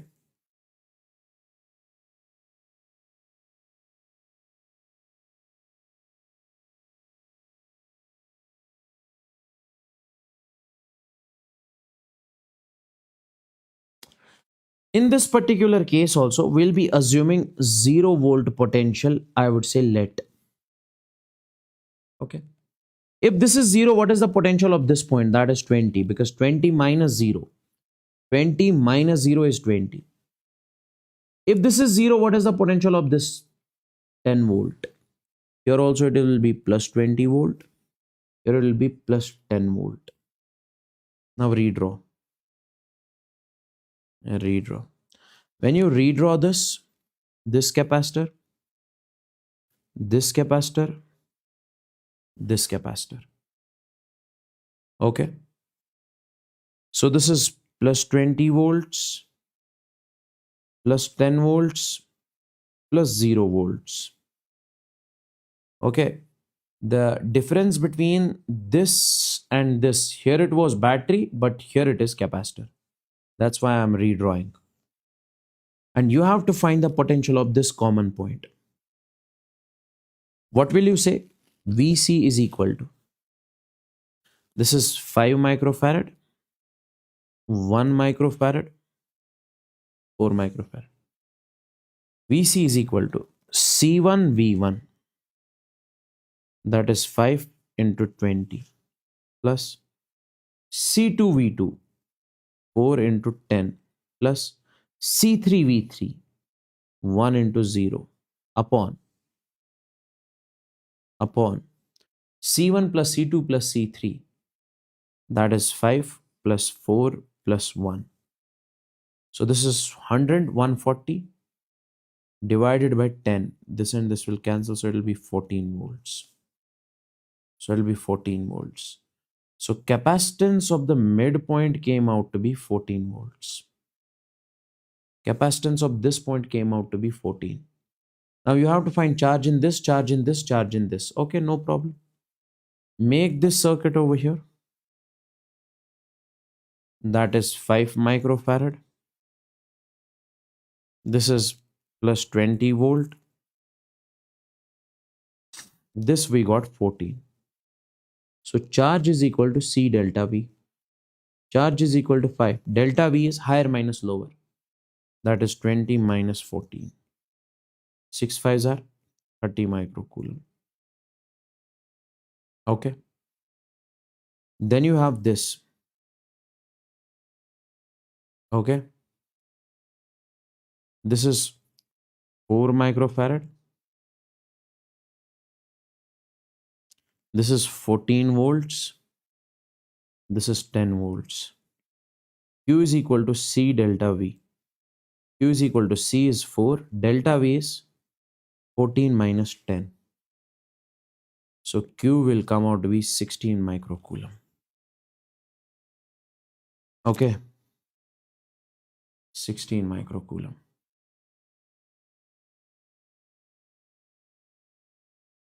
Is this clear? Is this clear, boys and girls?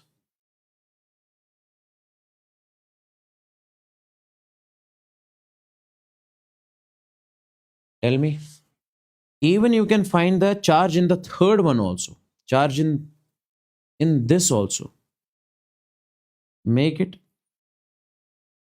1 microfarad.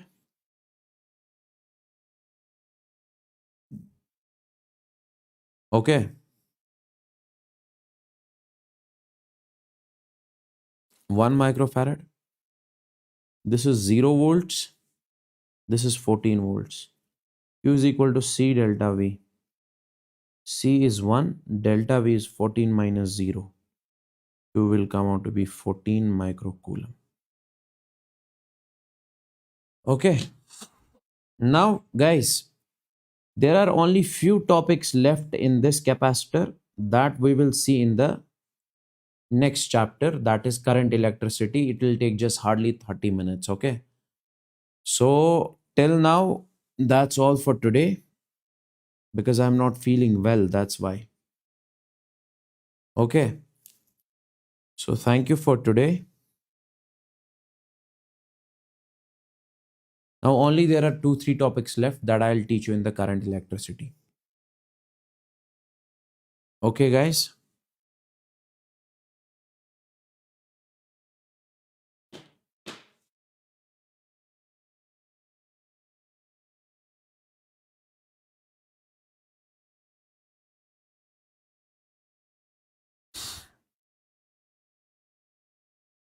Okay. So, that's it for today. Thank you.